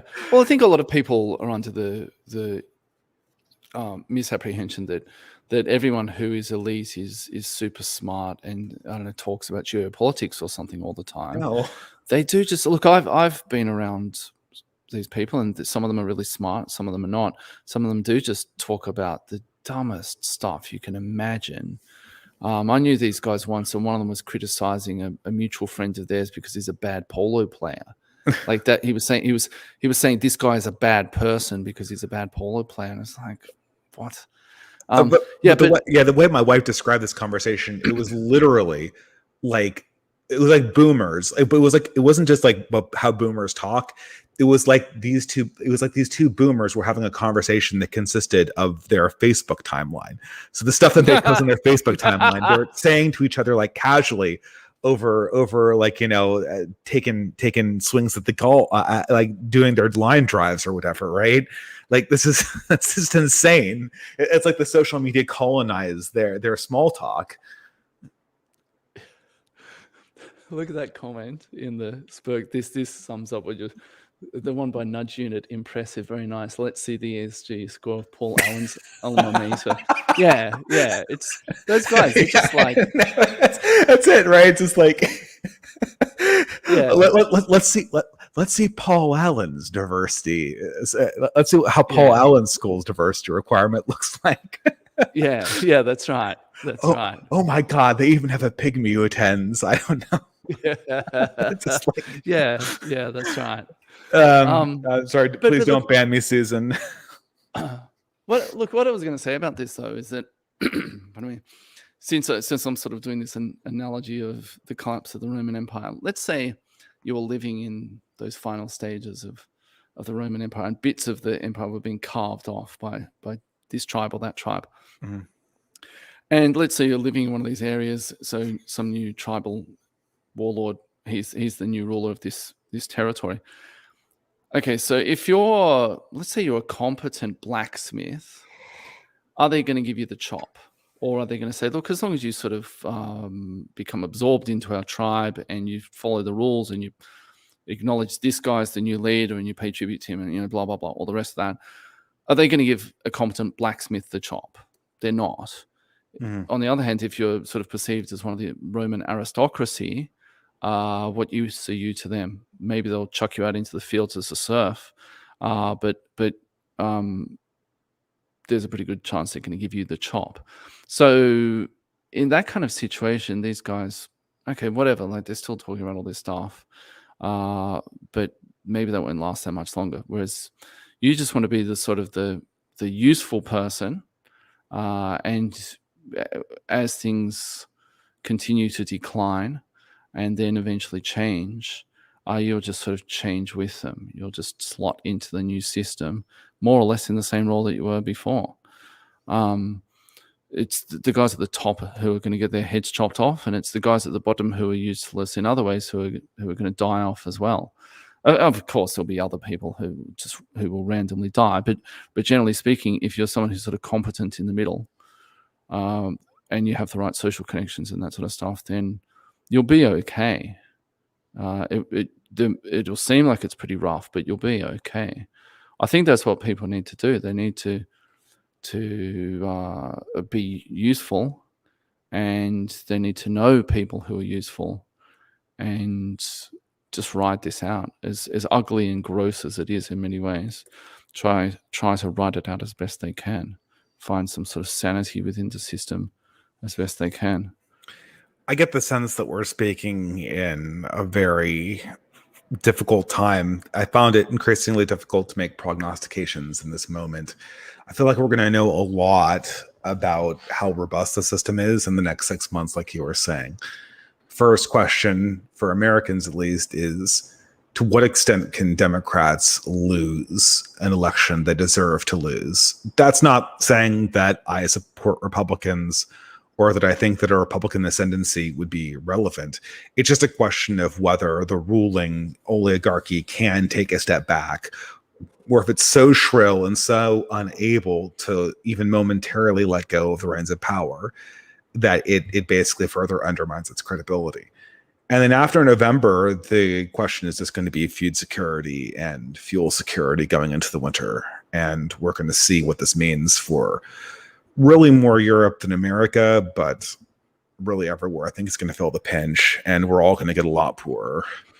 So we're going to see this all over the world, actually, because the developing world is they're going to be affected the most in terms of food security and that sort of stuff, because food is a much higher percentage of people's expenditures there, and they don't necessarily have the ability to produce it. Like America's in a pretty good position in terms of food because it produces a lot of food, but there are lots of countries that don't produce very much food and are extremely dependent upon importing food, and thus they're really at the mercy of international markets and that sort of thing. America's actually going to be in a better position than a lot of places. I really wouldn't want to live in a lot of European countries, and I really wouldn't want to live in a lot of developing countries in the Northern Hemisphere in the not too distant future. Another question is whether municipalities in America can draw the crime rate down. Well, that seems to be a really particular problem to America. That's not as much of a problem over here, and I get the feeling it's not as much of a problem in Canada or Western Europe. It seems to be a particularly American issue. I think it's true in one or two Canadian cities, but mostly because they just follow the patterns of American cities. But I would imagine that I think that the Black Lives Matter phenomenon was more or less ceremonial. Ridiculously, when I saw it take place in Belfast, Angela Nagel pointed out this is absolutely insane. These 20 years ago, people were killing each other in a brutal ethnic conflict, and now people are freaking out over a racial conflict in a country that has virtually none of the race in question. And Irish were transported to the American colonies and the West Indies and so on in massive numbers and died in. It was something like 50% death rate in the first year in the West Indies for Irish. What would you call them? Not even indentured servants. They were basically slaves in all but name. So Ireland that was itself a colonial possession. Somehow they're responsible for colonialism. I know it's and they had those things in South Korea and Japan, and I'm not quite sure what South Korea's role in the transatlantic slave trade was, but there we go. I think those were just those were not the real deal. The real deal happened in American cities with large African American populations, and they corresponded to actual policy changes that pertained to how laws were enforced, or I should more accurately say not enforced. And it's unclear the extent. I mean, in the 90s this happened, and there was a changing of the guard in terms of crime or law enforcement, and basically law enforcement and crime control, I could say.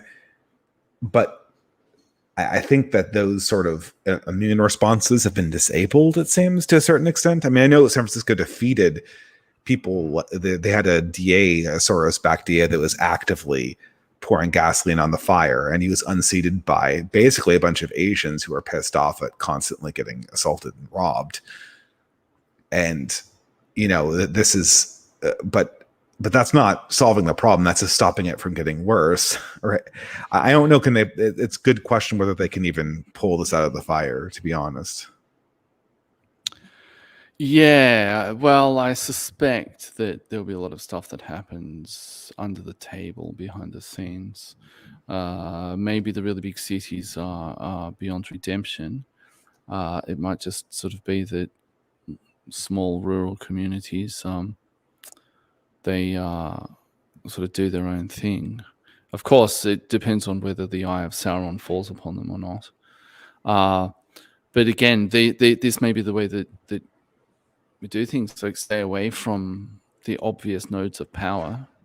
That saying that I always mention, that Chinese saying, heaven is high, the emperor is far away. Just basically, you don't want to be in the imperial capital.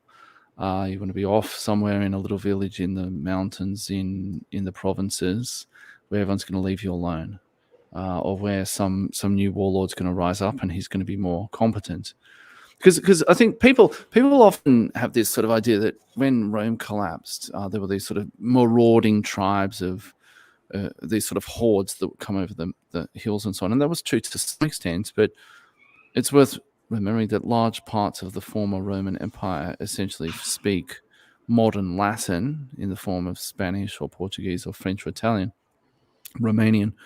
So evidently, to some extent, the newcomers didn't just destroy everything in their path. So you just want to sort of quietly opt out of the system, and then these new warlords will come along, and you say, well, they're less rapacious than the guy in Rome. I'll go with this guy. Yeah, he sounds all right, and he's going to impose order that we didn't have before, and he's actually going to want less for it. And that's how these things will sort of go. You just don't make a big song and dance about it. You just sort of quietly get on with opting out. I think that's kind of the way people have to go for now, and you can't make it formal at this point. There's that weird sort of, yeah, we're stuck in this gray zone, but I think that's the way to do it. One other thing I wanted to mention, we didn't talk about the thing with the Queen. Oh yeah, of course. Yeah, that would be a good way to finish it off. That's the end of the era. The Queen is dead. Long live King Charles the Third. Maybe he'll be the first Charles not to disband Parliament, but we can always be hopeful that he won't break the string of victories in that regard. But yeah. Are you going to do super chats as well? Yeah. I think we'll only have a few of them though. Okay. I have entropy, so yeah. Go ahead. Can I put in a request for super chats if anyone wants to heed this? I'd like someone to provide a list of words for you to try to pronounce. Like I'm thinking of either sort of complicated English words, or else the other one I was thinking of, I actually wrote a list of these myself. Eastern European names like Slavoj Žižek or Slavoj Zizek. I'm terrible at pronouncing things that's never my strong suit.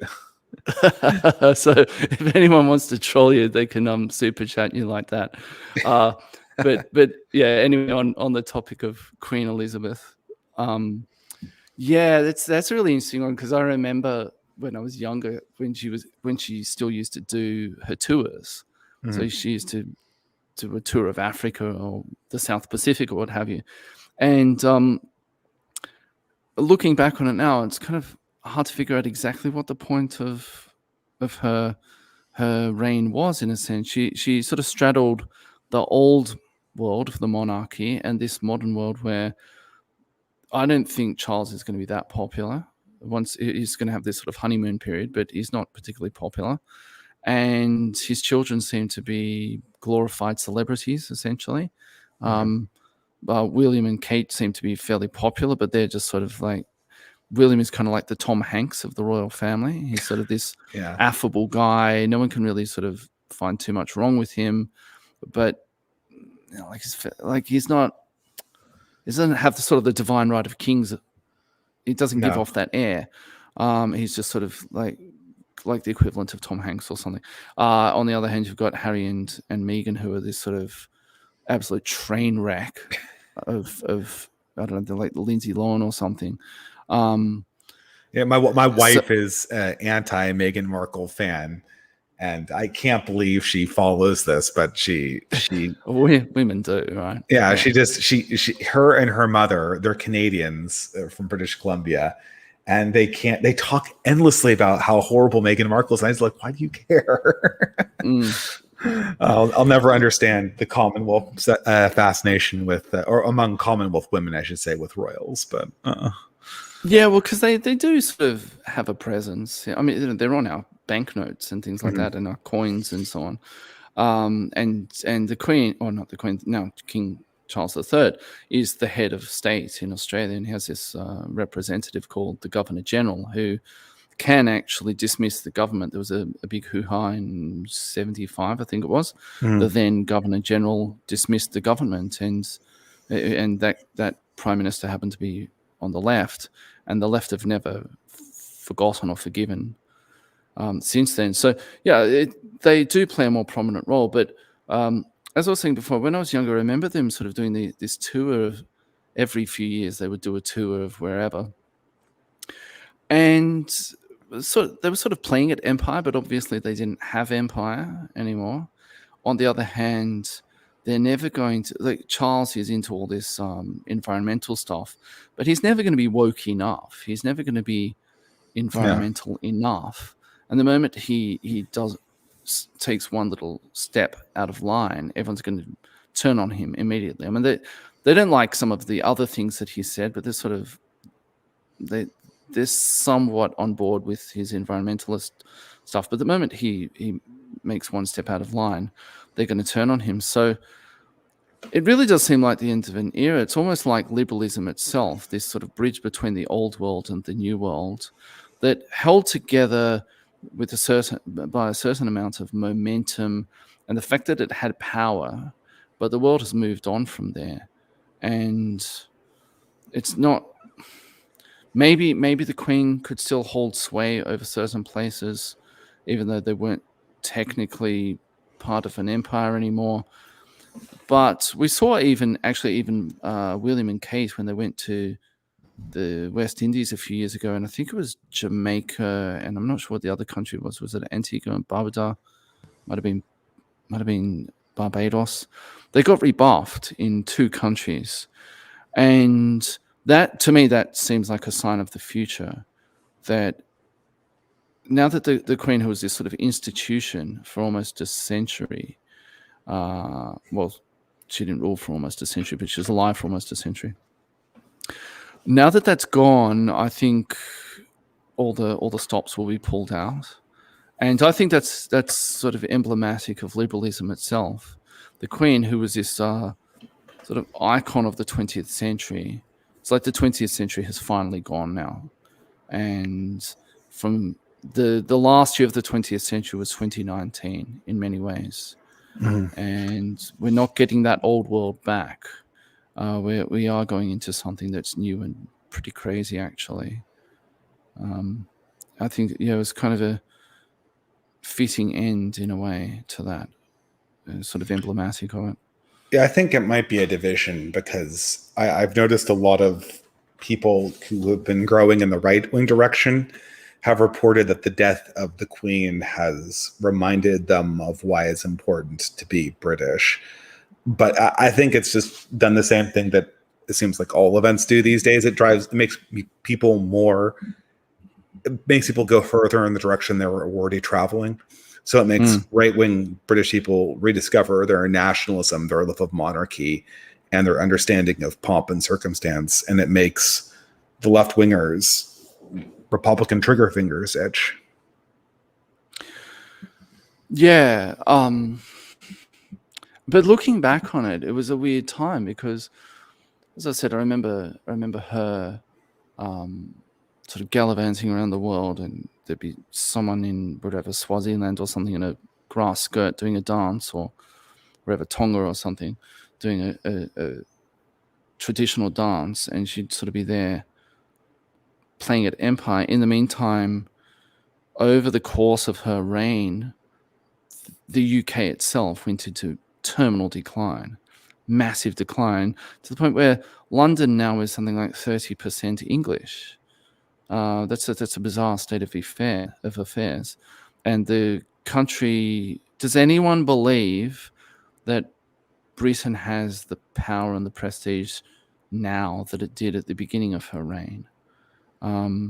It's really hard to sort of play at all of this, and yet she sort of reigned over all of that, and it was all very lovely, and there was all this ceremony and all of this sort of thing, but it ultimately proved to be hollow, and it's like she was asleep at the wheel.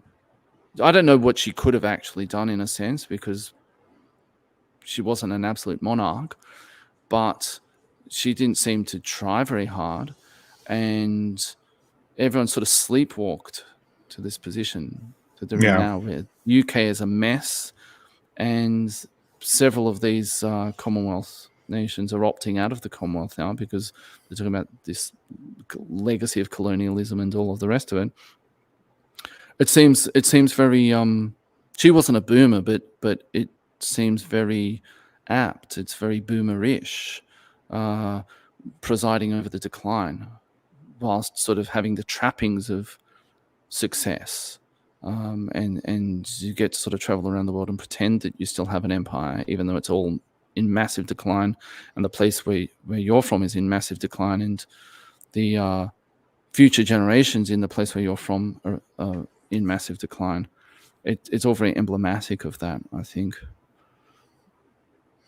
Yeah, I mean, she did really have she will forever be known as the boomer queen, even though she wasn't a boomer, because that's exactly what her role was. It was to kind of symbolically represent the last humans of the old world. Yeah, to ensure a peaceful, gentle, steady decline, without letting anyone get too excited about things and get out of hand. But it didn't help anything or save anything. It's hard to know, right? Because the core problem in all societies, in my opinion, is belief, and it's really obvious that there's a core of Britons that believe in being British, and they believe in the monarchy, and some of that core might even still believe in Christianity and God and all that stuff. But the mainstay of British society it's just basically a materialist. What can I get out of the system? How can I play the game to get what's coming to me? That's my sense of the country at this stage. And even in the rural areas, it seems like that sort of casual mercenary attitude persists, because they've been trained over the last, basically, what is it, 80 years since the end of World War II, almost 80 years, that they were a sort of an element of a larger empire, and the only thing they had to do was interact with the system. And the old set of obligations and class systems were declining or rendered meaningless, and it was basically the individual just standing against those notions. But now that the old world has truly faded away, does anyone know who they really are after this? And I don't hear any good answers. Then there needs to be an answer to this question. I think we can all try to keep our heads above water, but I think that we do. There needs to be organization, and for organization to have meaning, there needs to be belief, and that's what I'm personally searching for, and I think a lot of people are too. Yeah, I think people are going to end up falling back on the age-old things: family, community, faith, that sort of thing. There's going to be a process of decentralization, and then eventually maybe there'll be a process of centralization many years into the future. But I think things are going to move apart, and they're going to become more local, and then those kinds of things are going to be the only ways of surviving and going forwards. Yeah. And we'll see. I should get the super chats, because a lot have come in since we sort of started winding down the conversation. Mike Castile for $3 USA. Deracinated American already living in Taiwan, Catholic but Orthodox friendly. Where should I go to try to find a wife and start a family? Nomadic childhood, no hometown in the USA, family line from the United Kingdom. Well, I've never been to, well, actually, no, I have been to Taiwan once. I gave a conference talk there. I stayed for exactly 24 hours, but, and then turned around and got on a plane again. But you're the expert on Taiwan. I have no idea what the Catholic community looks like in that country. But, yeah, I don't think there are that many. I mean, there'd be some, but I don't think there are that many. Mostly, obviously, most people there are, well, atheist or Buddhist or Confucian. The Taiwanese Aborigines were converted by George Leslie Mackay, who was a Presbyterian, I believe. There are a fair number of Mormons there as well. Most of the Catholics there are probably actually Filipino. Well, look, just go south to the Philippines. It's a nation full of Catholics. Maybe go there. Or I knew a guy actually who met. So they have all these Filipinos and other Southeast Mm. Asians who work in factories there. And so actually, I don't know how he did this, but he was an American guy. He met a Filipina, the Filipina, and ended up marrying her. So go on, Michael, he's clarifying. He sent another super chat. He meant, where in the world should I go? I guess you're answering him with the go to the Philippines. Yeah. Remember, Stardust always used to tell this story about this guy who was really terrified of taking his Filipino wife back to the US because he was convinced she was going to become she was going to become Americanized. So he just literally lived on some sort of remote island in the Philippines with this woman in a grass hut type of thing, and had this sort of super based family as a result. So maybe do that. That's hardcore. I don't know. I think there's various different schools of thought. I think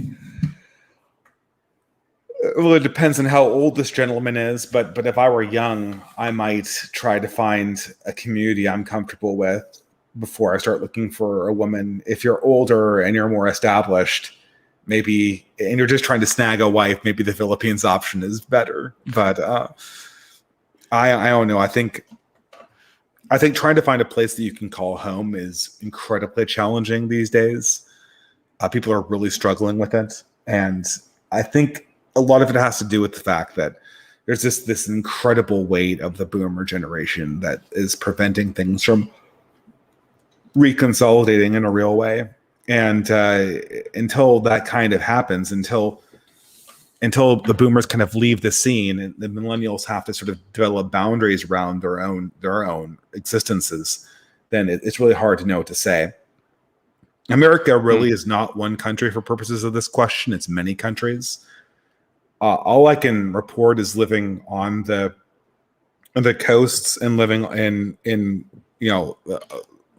a variety of communities. I'll say this, that although I definitely stay away from large cities these days, not the coasts aren't entirely bad. The taxes are bad, but you can find pretty traditional communities there. In fact, sometimes they're easier to find because they're more prominent. They stand out more. And so it's not something you should entirely dismiss if you have an opportunity there and you think you might be able to build a good life for yourself, not immediately in the downtown area of large cities, please. But it's something to consider. Oh, excuse me. Michael Castile again. He says, also, I've been a longtime watcher of both of you for 3 years. You've helped me learn a lot over the years. Thanks to you both. Well, thank you very much, Michael.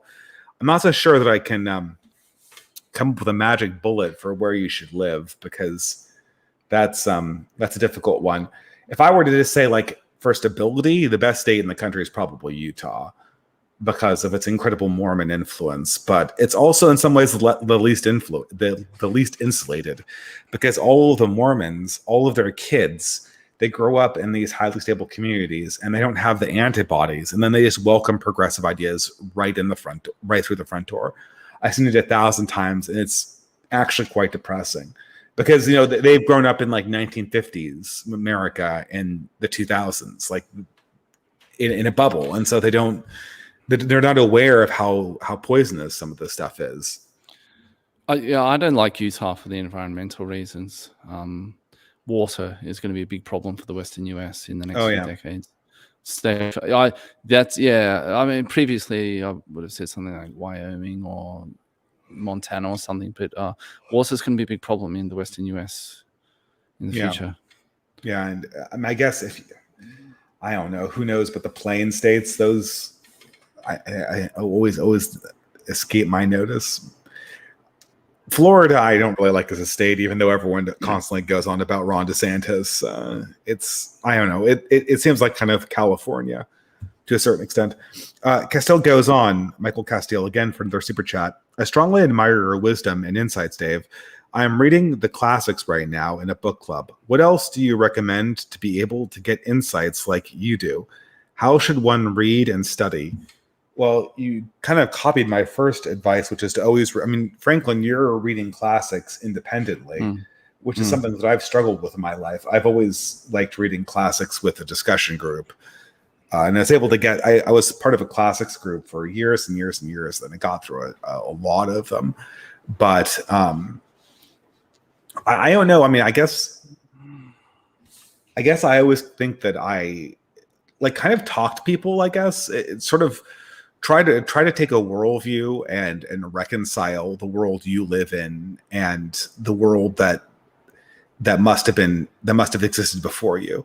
The video from you, Franklin, that I remember the most, this is from years ago, but you remember seeing an old video of Australia, an interview show from whatever the Australian equivalent of the BBC is. The ABC, yeah. Yeah, the ABC. Okay, that sounded like it couldn't be that case. But yeah, the ABC, where they're just interviewing people, and the comments under it were, how could ordinary working class people be so fluent? How could they be so independent and astute and self-motivated and well dressed and beautiful? Yeah, all these comments were like, well, everyone, yeah. And so no one could sort of grasp, they couldn't take the next step and go, well, actually, maybe because they weren't as progressive as we are.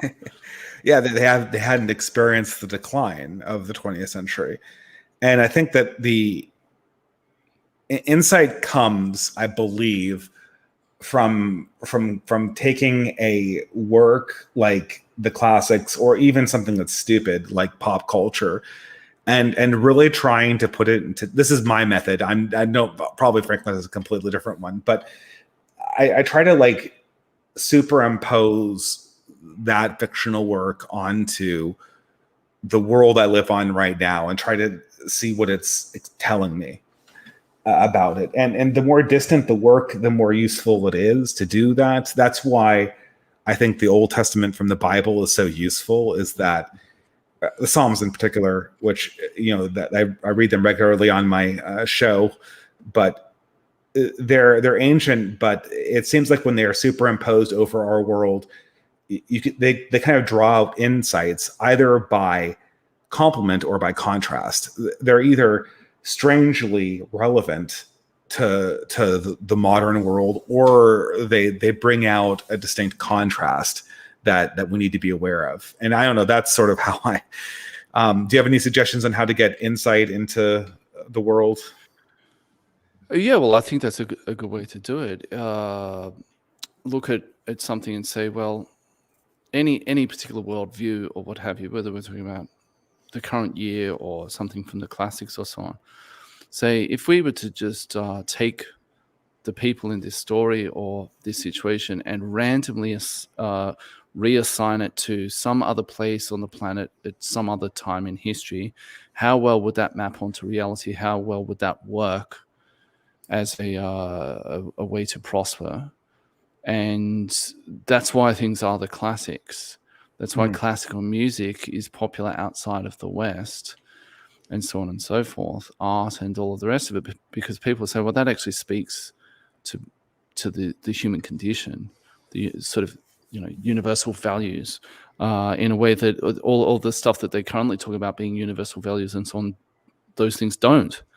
So like at the moment I'm reading Plutarch and read about some of these figures in his parallel lives. Yeah.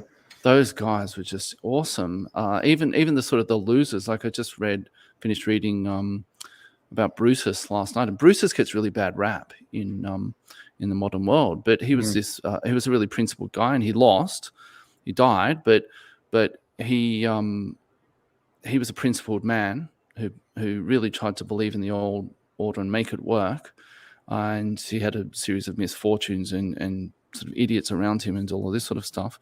But read those guys and think, wow, look at our venal leaders today. They're not a patch on even the sort of the losers of the classical world. They're not a patch on those guys. And why is that? Because these people, they had to deal with reality, and they had classic virtues that very few of us today actually have. And be inspired by those people, try to learn from them, I suppose. Yeah, I think the technology is really the barrier to us in the present world.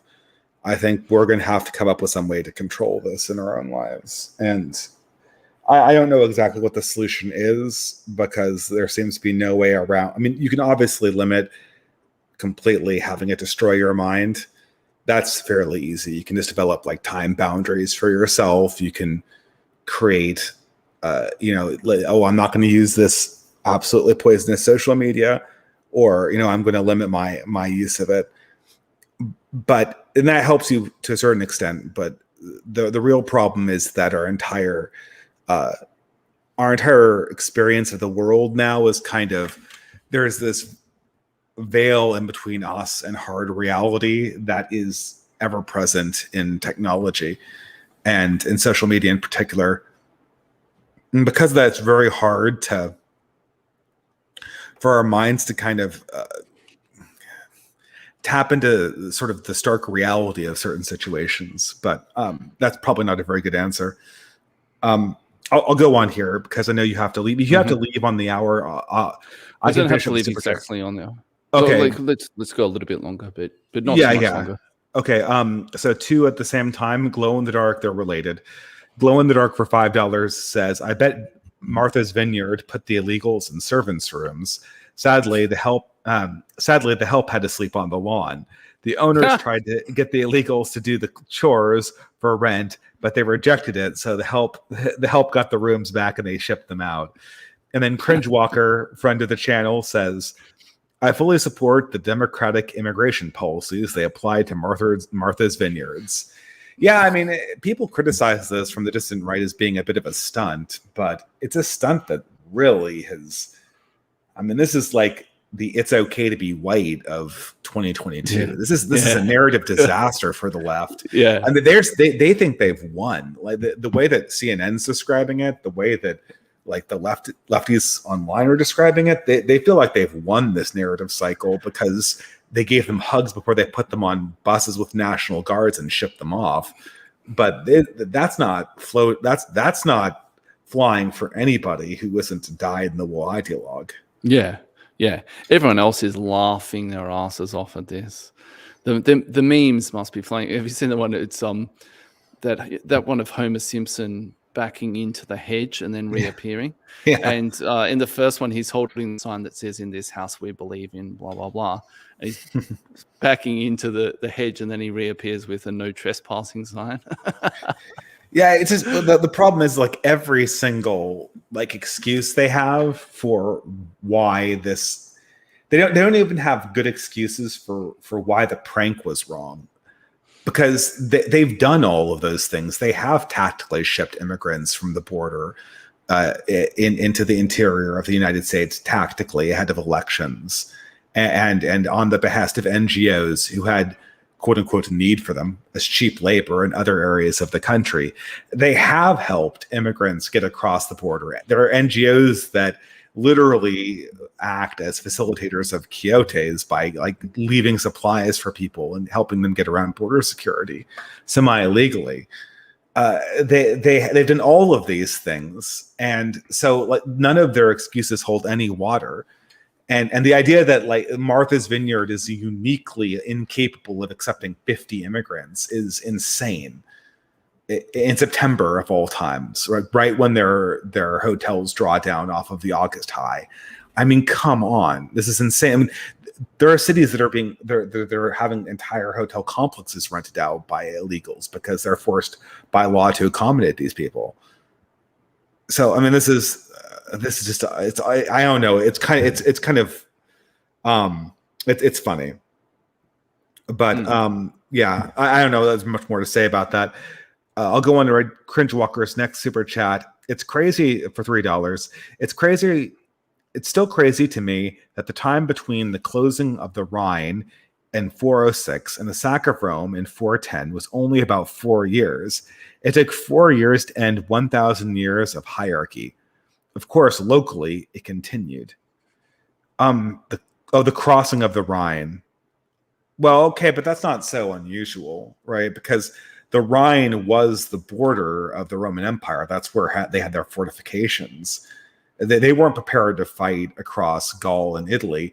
For instance, when there was the fall of Varus's column at the height of the Roman Empire during Augustus, and what was it, Alaric, the Goth defeated the Varus's columns. No, it was Arminius. Arminius, sorry, Alaric. Yeah, sorry, thank you, Franklin. Arminius. The people in Rome were bracing themselves to be invaded by the German hordes, because once that choke point failed, like there wasn't. It might seem like a great distance, but there wasn't a good place to fight an invasion coming down that direction, and they knew that. And they'd had that sort of history. They'd had a number of pretty severe wars with Gauls before, most notably in 390 when they got BC, when they got sacked, and they almost lost all of Rome. There's only that story with the geese on the Capitoline Hill that saved them before Camillus appeared later on, but he wasn't there at the time. He'd been exiled. So they had those kinds of things loomed large in their imaginations, even though at that stage we're talking several hundred years before. But that event in particular really loomed large in their imaginations for a really long time. Mm-hmm. Yeah, I think that and this is what I'm saying. What did Roosevelt famously say? He said the boundary of America is something like, not the Rhine. He said some kind of, was it the Danube? America's boundary ends in the Danube or something like that, meaning that if Eastern Europe is harassed by Germany or invaded, then this is a material attack on the American empire. And it could be a defeat in Eastern Europe that was decisive and continuous would send ripples through the entire European Union. And once the European Union collapses and the State Department doesn't have international allies to fall back on, who knows what could possibly happen in those circumstances. That's just, all bets are off the table. Yeah. A rival security apparatus in Europe that could scoop up these politicians and create new ruling classes would just change all of the rules instantaneously overnight. But all right, sorry, do you have a comment? Not really. Okay, Theodore Malone for $8 USA. What do you think of Tom Leonago's? Hopefully that name is not one of those tongue twisters I'm supposed to trip on with my horrible American pronunciation of English words. What is it about Americans? Good Lord. I mean, Professor Higgins said, why can't the English teach their children how to speak? But Americans in particular just do not have, we were never taught how to use the English language correctly for some reason. And I'm a particularly bad example because of a childhood speech impediment. But anyway, sorry, what do you think of Tom Lugno's contention that the Fed is making moves to break the back of the European banks? That Powell is the American people's chance to stop the WF's Great Reset. Who's you were referencing with Powell? Do you know what that reference is? Well, because he's the head of the Fed. Okay. Yeah, but I don't know. It seems like a sort of an intra-elite fight here. It's sort of option A is you have a sort of globalist cabal. Option B is you have a globalist cabal. I don't know that sort of the gay is any better or worse than the WEF. Sort of like pick your poison. I don't know enough specifically about this guy and his thesis. But yeah, okay. Which three-letter acronym do you want to be ruled by? I have always thought that banks are incredibly uniform in their ideology and their vision. I can't imagine these guys are that different. They all vacation together. They all go to the same schools. They swap employees frequently. They hire each other. This is I don't know. I can't imagine this being a huge power shift. This sounds more like palace politics than it does an actual revolution. Yeah. You know, without knowing the specifics of it, that's what it sounds like to me. Yeah. What they call those palace coups, is that the word for it? Where there's a fight inside the ruling family that doesn't have broader political implications. Yeah, I think so. Yeah, there's some specific term for that, and I'm probably butchering it. Yeah, glow in the dark. That sounds right. Oh, yeah, what is it? Oh, that sounds right. Yeah. Glow in the Dark for $3 says, when you brag about the pedigree and not the actual subject of the class, it shows how worthless the pedigree is. Yeah, Glow in the Dark, but this was even more bizarre. According to my wife's report, these people were not even bragging about the pedigree of the university. They were bragging about its diversity that the university attained after they themselves had attended it, which is that's just a level of meta that is absolutely bananas to me. It's so removed from actual carbon-based life that, again, it's like these people's had their brains dug out and replaced by their Facebook feeds. This is what COVID has done to people. Well, it's just the business card scene from American Psycho, where all of the business cards look exactly the same, but these guys, but at the end it's like, Patrick, are you all right? You're sweating. Because to them these things are really important, but to any outsider these things are indistinguishable and they're nonsense. Yeah, this type of this diversity department, that's Cyrillian Braille. yeah, that's right. I can't believe Van Patten prefers Yale over Harvard. I can't believe he thinks our diversity and equity inclusion is superior to that of Anyway, that's a little bit wacky. I missed Glow in the Dark's second super chat. I should stop calling them super chats. They're entropy chats. He says, I didn't understand the collapse until a few years ago. Like, you knew bad things were happening, but it seemed far away. The internet enlightened me to the destruction in other places of America.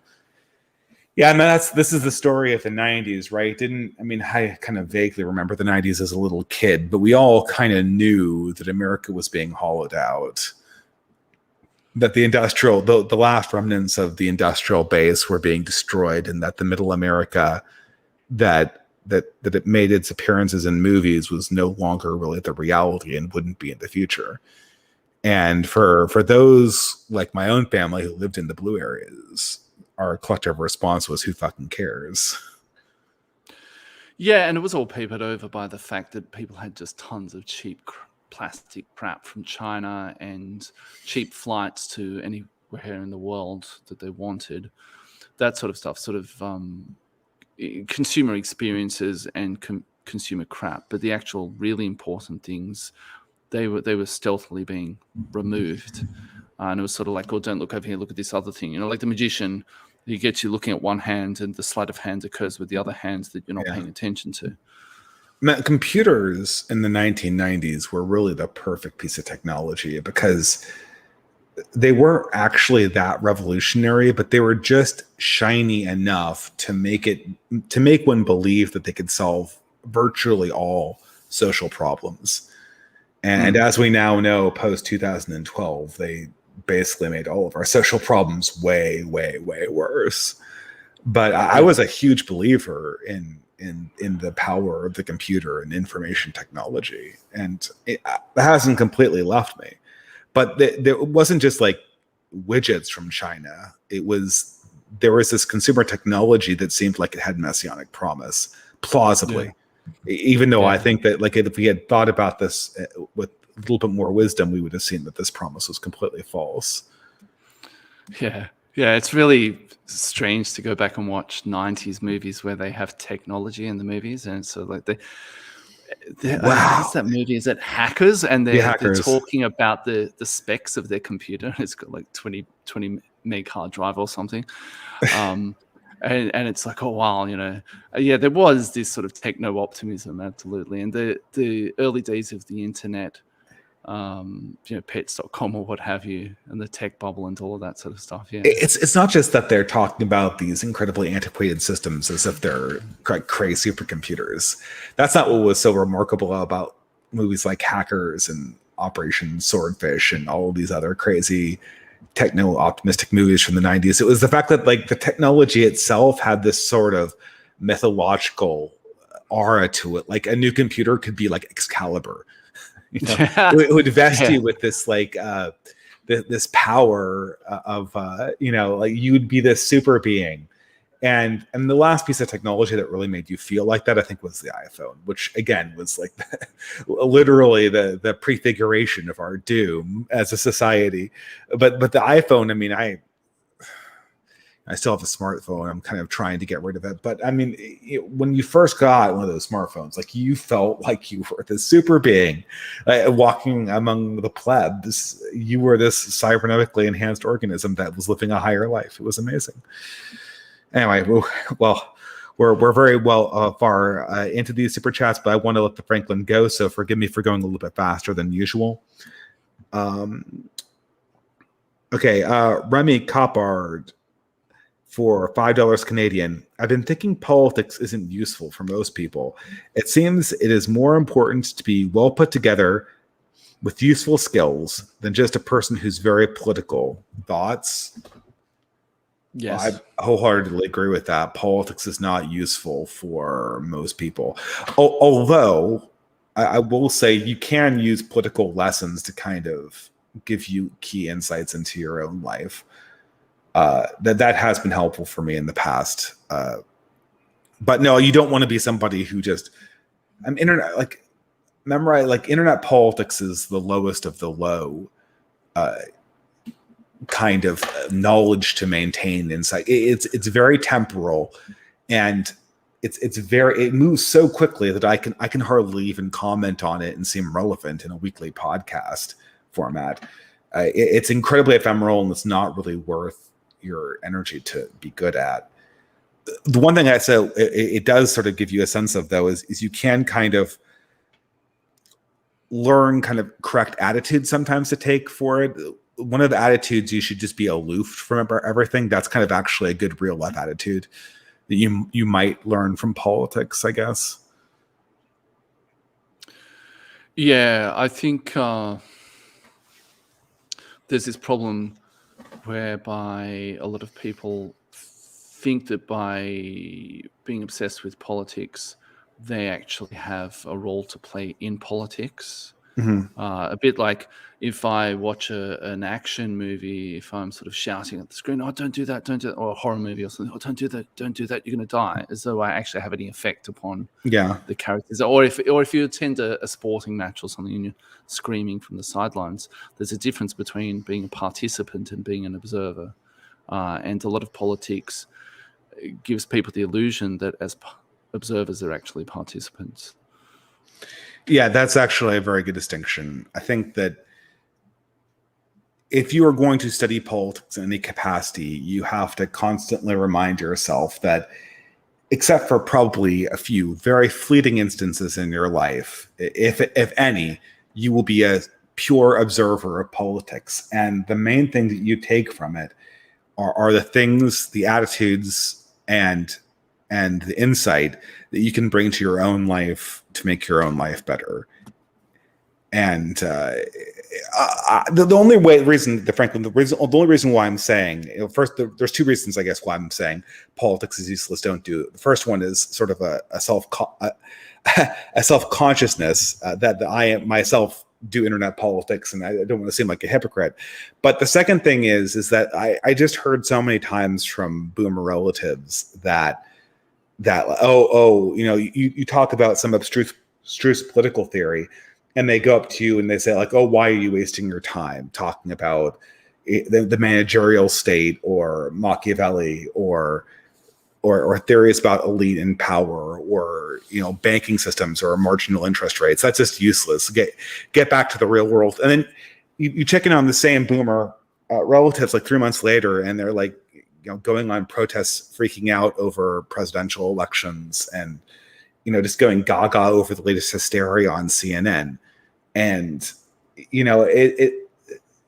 I don't think that it's necessary. It's even really an option to completely divorce yourself from politics. No, I guess again, though, there needs to be a distinction between studying politics as history and that sort of thing, and being sort of obsessed with whatever's in the news cycle. I mean, I know people who literally, the moment I walk in the front door, they're like, oh, can you believe this thing is happening right now? Yeah.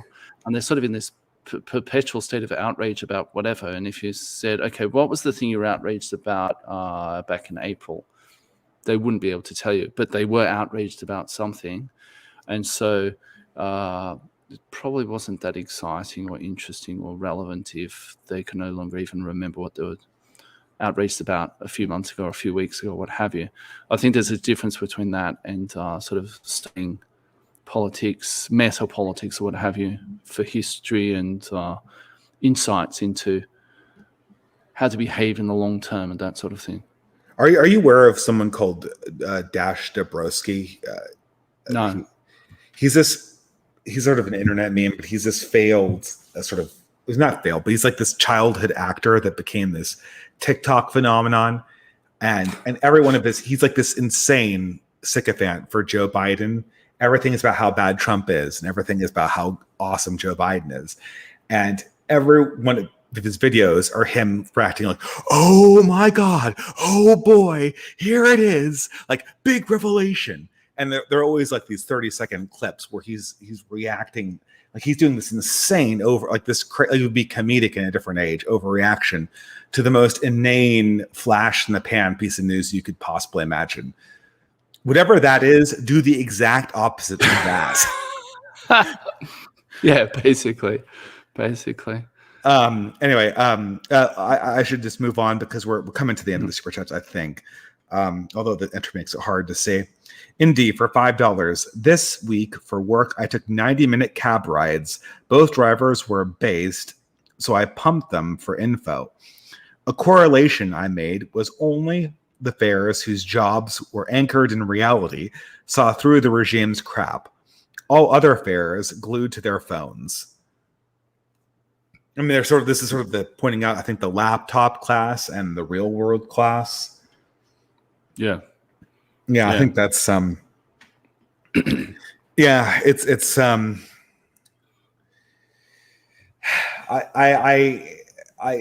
it's so easy to kind of just plug in and not interact with people. And I'm trying to make a point of always saying hello to the people who are like the cash register at the grocery store and the people we come across when we walk around the apartment complex or go to the park.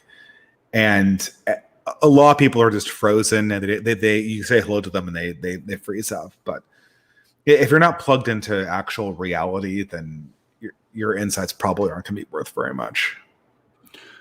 Yeah, and there's probably something, some sort of selective pressure going on there too, in that people who are in the laptop class, a large part of what they're selected for is ideological purity. Whereas if you're, a guy who drives a bulldozer or something, a large part of that job is competency. So there are different selective pressures going on there. And if you're a guy who does something real with real things, where the consequences are something gets broken or someone gets run over, they're probably going to have somewhat more of a realistic take on things, simply because that's the world they live in. Those other people can very much live in an abstract world, and so they can believe in all sorts of silly things, basically. Excellent. Yeah, I agree, but in the interest of time, let's go on. Cringe Walker says, I've been shilling the three-body trilogy because a lot of what you guys said about quietly going in to the hinterlands is a big theme in the second book. It's called The Dark Forest Theory of the Internet. Brilliant theory, in my opinion. So the three-body problem is, I haven't read this. My friend Cringe Walker he's brought up a few times. It's by a Chinese author called, God, I'm speaking of words I can't pronounce, Cixin Liu. I'm not a Mandarin speaker. It's Cixin. What is Xin? Shin. Okay. Xin. Shin Liu. Okay. I actually don't. I guess it's like cyberpunk or something like that. But I'll have to get my hands on this a trilogy of novels. But Yeah, I've heard of it, but I haven't read the trilogy either. It's obviously named after the classic conundrum in Newtonian physics of the same name. But anyway, Glow in the Dark for $3 says, every woman I have talked to about Meghan Markle dislikes her. I think most of them don't like her because she flaunts her position, and she got that bitch face, as they would. She has that resting bitch face. I have no ability to actually visualize what Meghan Markle looks like. Okay, My wife literally has a book with her face on the nightstand, and I don't know what she actually looks like. Oh, dude. It's like one of these tell-all books that was written by she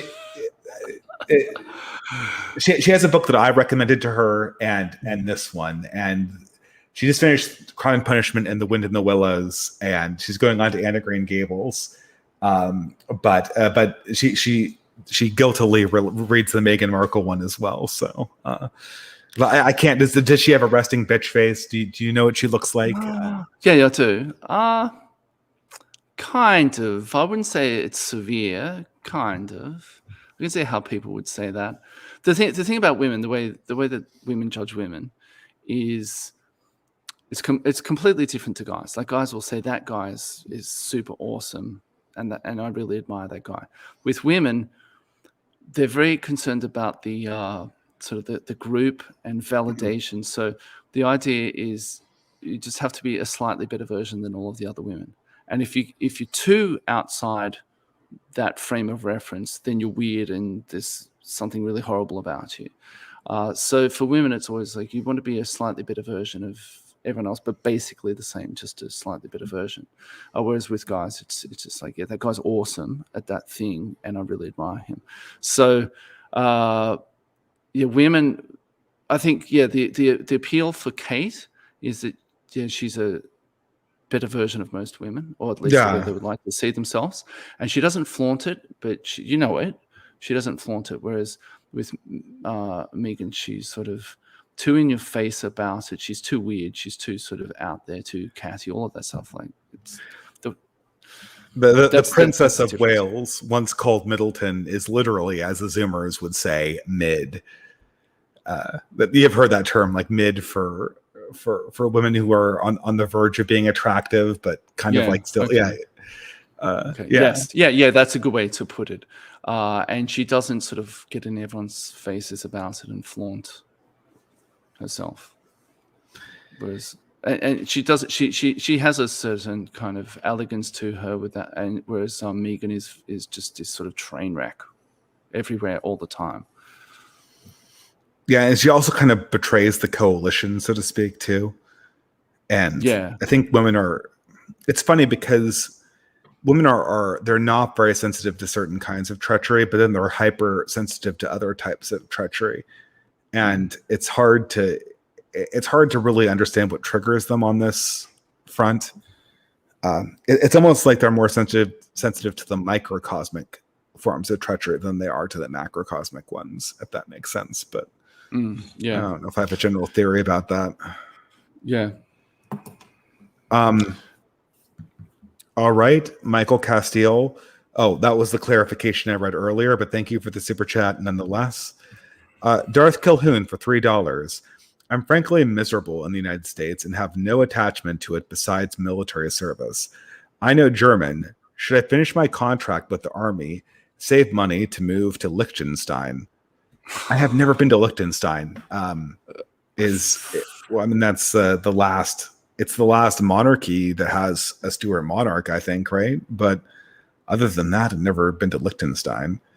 I would seriously worry about fuel shortages right now in the general German-speaking EU sphere, which are almost certainly going to be a problem in Liechtenstein. Yeah, and I'm doubtful that you can, because it has a tiny population and it's very prosperous and all this sort of stuff. I seriously doubt you can just move there that easily. Otherwise, there'd be a lot of people trying to do that. I don't think that's that easy, I imagine. I know some people have successfully expated to Luxembourg, but that's a very different country. That's a financial hub with a lot of expats. And it's just not the same story as these tiny little duchies squirreled in between various other larger countries in Central Europe. I don't know. I think the United States really should not be considered one country insofar as living circumstances are concerned. You can find pretty much anything here. If you want to go to a German-speaking country, fine. Liechtenstein, I don't know, maybe Austria would be a little bit better. Certainly more variety, but probably also pretty insular. But when it comes to general culture, you really want to be able to, if you live in a country that has as many options as the United States, you want to kind of be able to find your niche in that space, right? I don't know. I'm tired not speaking as fluently as I should, but my instinct is that you shouldn't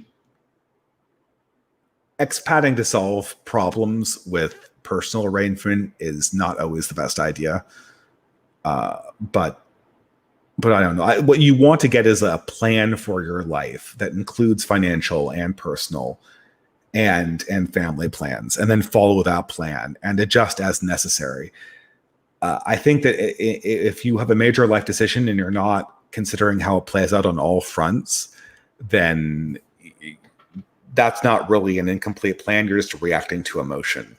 So you can say something like, I want to move to Canada because I have family there, and but my finances aren't in order. So let's try looking for a job there, and I'll put away this amount in savings, and I'll start looking for real estate there, and sort of roll out a plan that way. And if it materializes, then you can go for it. But just saying like I'm not happy with my current location, this other country on the map might be better because I speak the language. That's not the best way to make the decision. But I would agree with that. Yeah. Yeah. But thank you, Darth Colhoun. Dreadnought for $10. The Franklin recommends being useful, which I agree with. But one of the things that seems to be forgotten with all this talk about hope is that modern regimes tend to kill off non-supporters as they fail and contract. Where are the Vendi today? Where are the Kulaks and the others? They're all gone. Yeah, I mean, there's this problem of failing regimes that the decliners kind of break their toys before they lose the game, so to speak. But I don't know. I mean, it doesn't seem like it's really a good. What's the alternative? To be useless in the middle of decline? That doesn't seem like it is a good option either, right? Yeah, I might make this my last response just because I really need to go. Okay. Yeah. Look, there's no guarantee of anything in life, and there's certainly no guarantee of anything in a state of collapse. But as you said, the option is if you don't try, then you're 100% guaranteed to fail. If you do try, there's a percentage chance that you'll fail, but it's not 100% probably. So what else can you do? I agree. I think that's a good answer. And I know you have to go, and I've kept you way over time. But thanks, Franklin, for doing the live stream. It's been very interesting, and we'll always be in contact because we periodically talk. But maybe we can talk again after the shit hits the fan this winter, and see where we actually land on the decline. Yeah. Thanks for having me. All right. Good luck. Have a good night. Bye.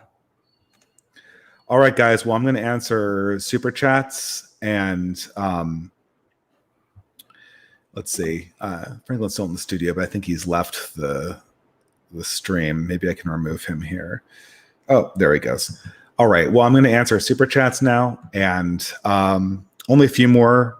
So I'll make this probably pretty quick. Sam153 will rewatch the stream, but I'm sure it was good as always. Cheers. Well, thank you very much, Sam. Cringewalker again. I overheard journalists at my local bagel shop in New York City talking about how Biden can keep away the recession enough by November, and they expect big L's. So that he can keep the recession. He can keep the recession. He can hold it at bay. So they expect big L's for the economy or for Biden. That wasn't exactly clear. The strangest conversation they had was that they all agreed they need both, that we mean both a nakedly fascist and a nakedly socialist party, not one, but both, else they lose control. I remember you mentioning this on Telegram that these gentlemen thought that it would be preferable to have 4 political parties so that everyone could feel that they were represented and that so no actual change could happen. I think that that's actually a very interesting phenomenon, but certainly if these are not fake parties, what will eventually happen is the fascist and the communist parties will try to break from the system. Unless these are just sort of pet fascist parties and pet socialist parties. But anyway, that's a very interesting insight. I mean, these people probably... Boomers have this way of talking where they talk like they are literally in the government when they're not in the government at all. And so if you listen to a set of old boomer men talk about anything, you think that they're masters of the universe. But nevertheless, I think the insight Cringe Walker is pretty good because the way that these gentlemen are thinking in the bagel shop in New York City probably is exactly the way the people who actually are in power are thinking. They probably have the same cultural motifs. And right now, I think the ruling class really realizes that the 2-party political system, shortly to become 1 party, is just not working for the broader stability of America. Cringe Walker for $3 says, you can't keep the recession away. That means before that. Okay, so the clarification is that Biden can't keep the recession away enough by November, so they expect big L's for Biden. Okay, well, thank you for the clarification in that super chat. Ben White for $3. Hi to Franklin and Dave. I apologize you missed the Franklin. I was out at a church festival today, so I missed most of the stream. I'll be sure to catch up on it. Here's a couple of extra bucks for your gas and energy budget. Well, thank you very much, Ben White, and good luck with your dating prospects in the future. We always love hearing about the escapades on the Tuesday show. Dreadnought for $5 USA. Read my previous comment. I wasn't suggesting giving up. I'm interested in developing camouflage and developing a sense of when it's time to leave. Yeah, I mean, I think it will be clear when it's time to leave. I think that when the foxes start using actual force and violence against their population, it's time to leave. If you're somebody who's prominent, if you're someone who has their neck stuck out like I do, and the government feels like it can use out and out force against dissidents, it's time to come up with a plan to not live in this country anymore, or to live in an area of the country where they just can't get to. Anyway, that's my sense, but I'm spitballing all of this Dreadnought, but thank you for the super chat. Dan 3D for $3, the last super chat of the night. Thank you very much, guys. What do you think about reality TV shows like Big Brother or Love Island? Would you say that they're degenerate? Well, not all reality shows are degenerate. I like the one on PBS where people had to live like a 19th century family for 3 months. That was kind of fun. But when it came to, I don't know about Love Island, but I assume it's like Big Brother. Big Brother, it was a reality TV show that set out to get young 20-somethings to do degenerate stuff on camera. Like sometimes outright gross stuff, sometimes outright just lewd and promiscuous sexual behavior. That was the whole point of the show. And that was the whole point of a whole range of MTV shows. So, I mean, whenever you are actively trying to get people to do degrading things in public for money, I think that's the definition of degeneracy. Not that you couldn't use the reality television format for good rather than evil, but whenever you do reality television, you should be challenging people to to strive for something higher, not encouraging their worst instincts or getting them to degrade themselves in some way that's gross or demeaning or contrary to sort of aspirational morality of the previous eras, or that people of a more traditional persuasion would hold currently. But anyway, that's my take on reality television. I'm not so sure what that has to do with the subject of the stream. I guess it's just about the general decline of our society. But with that, guys, once more, thanks to the Franklin for appearing, even though he's no longer here. And I hope everyone has a wonderful rest of the week. I'll talk to you all on Tuesday.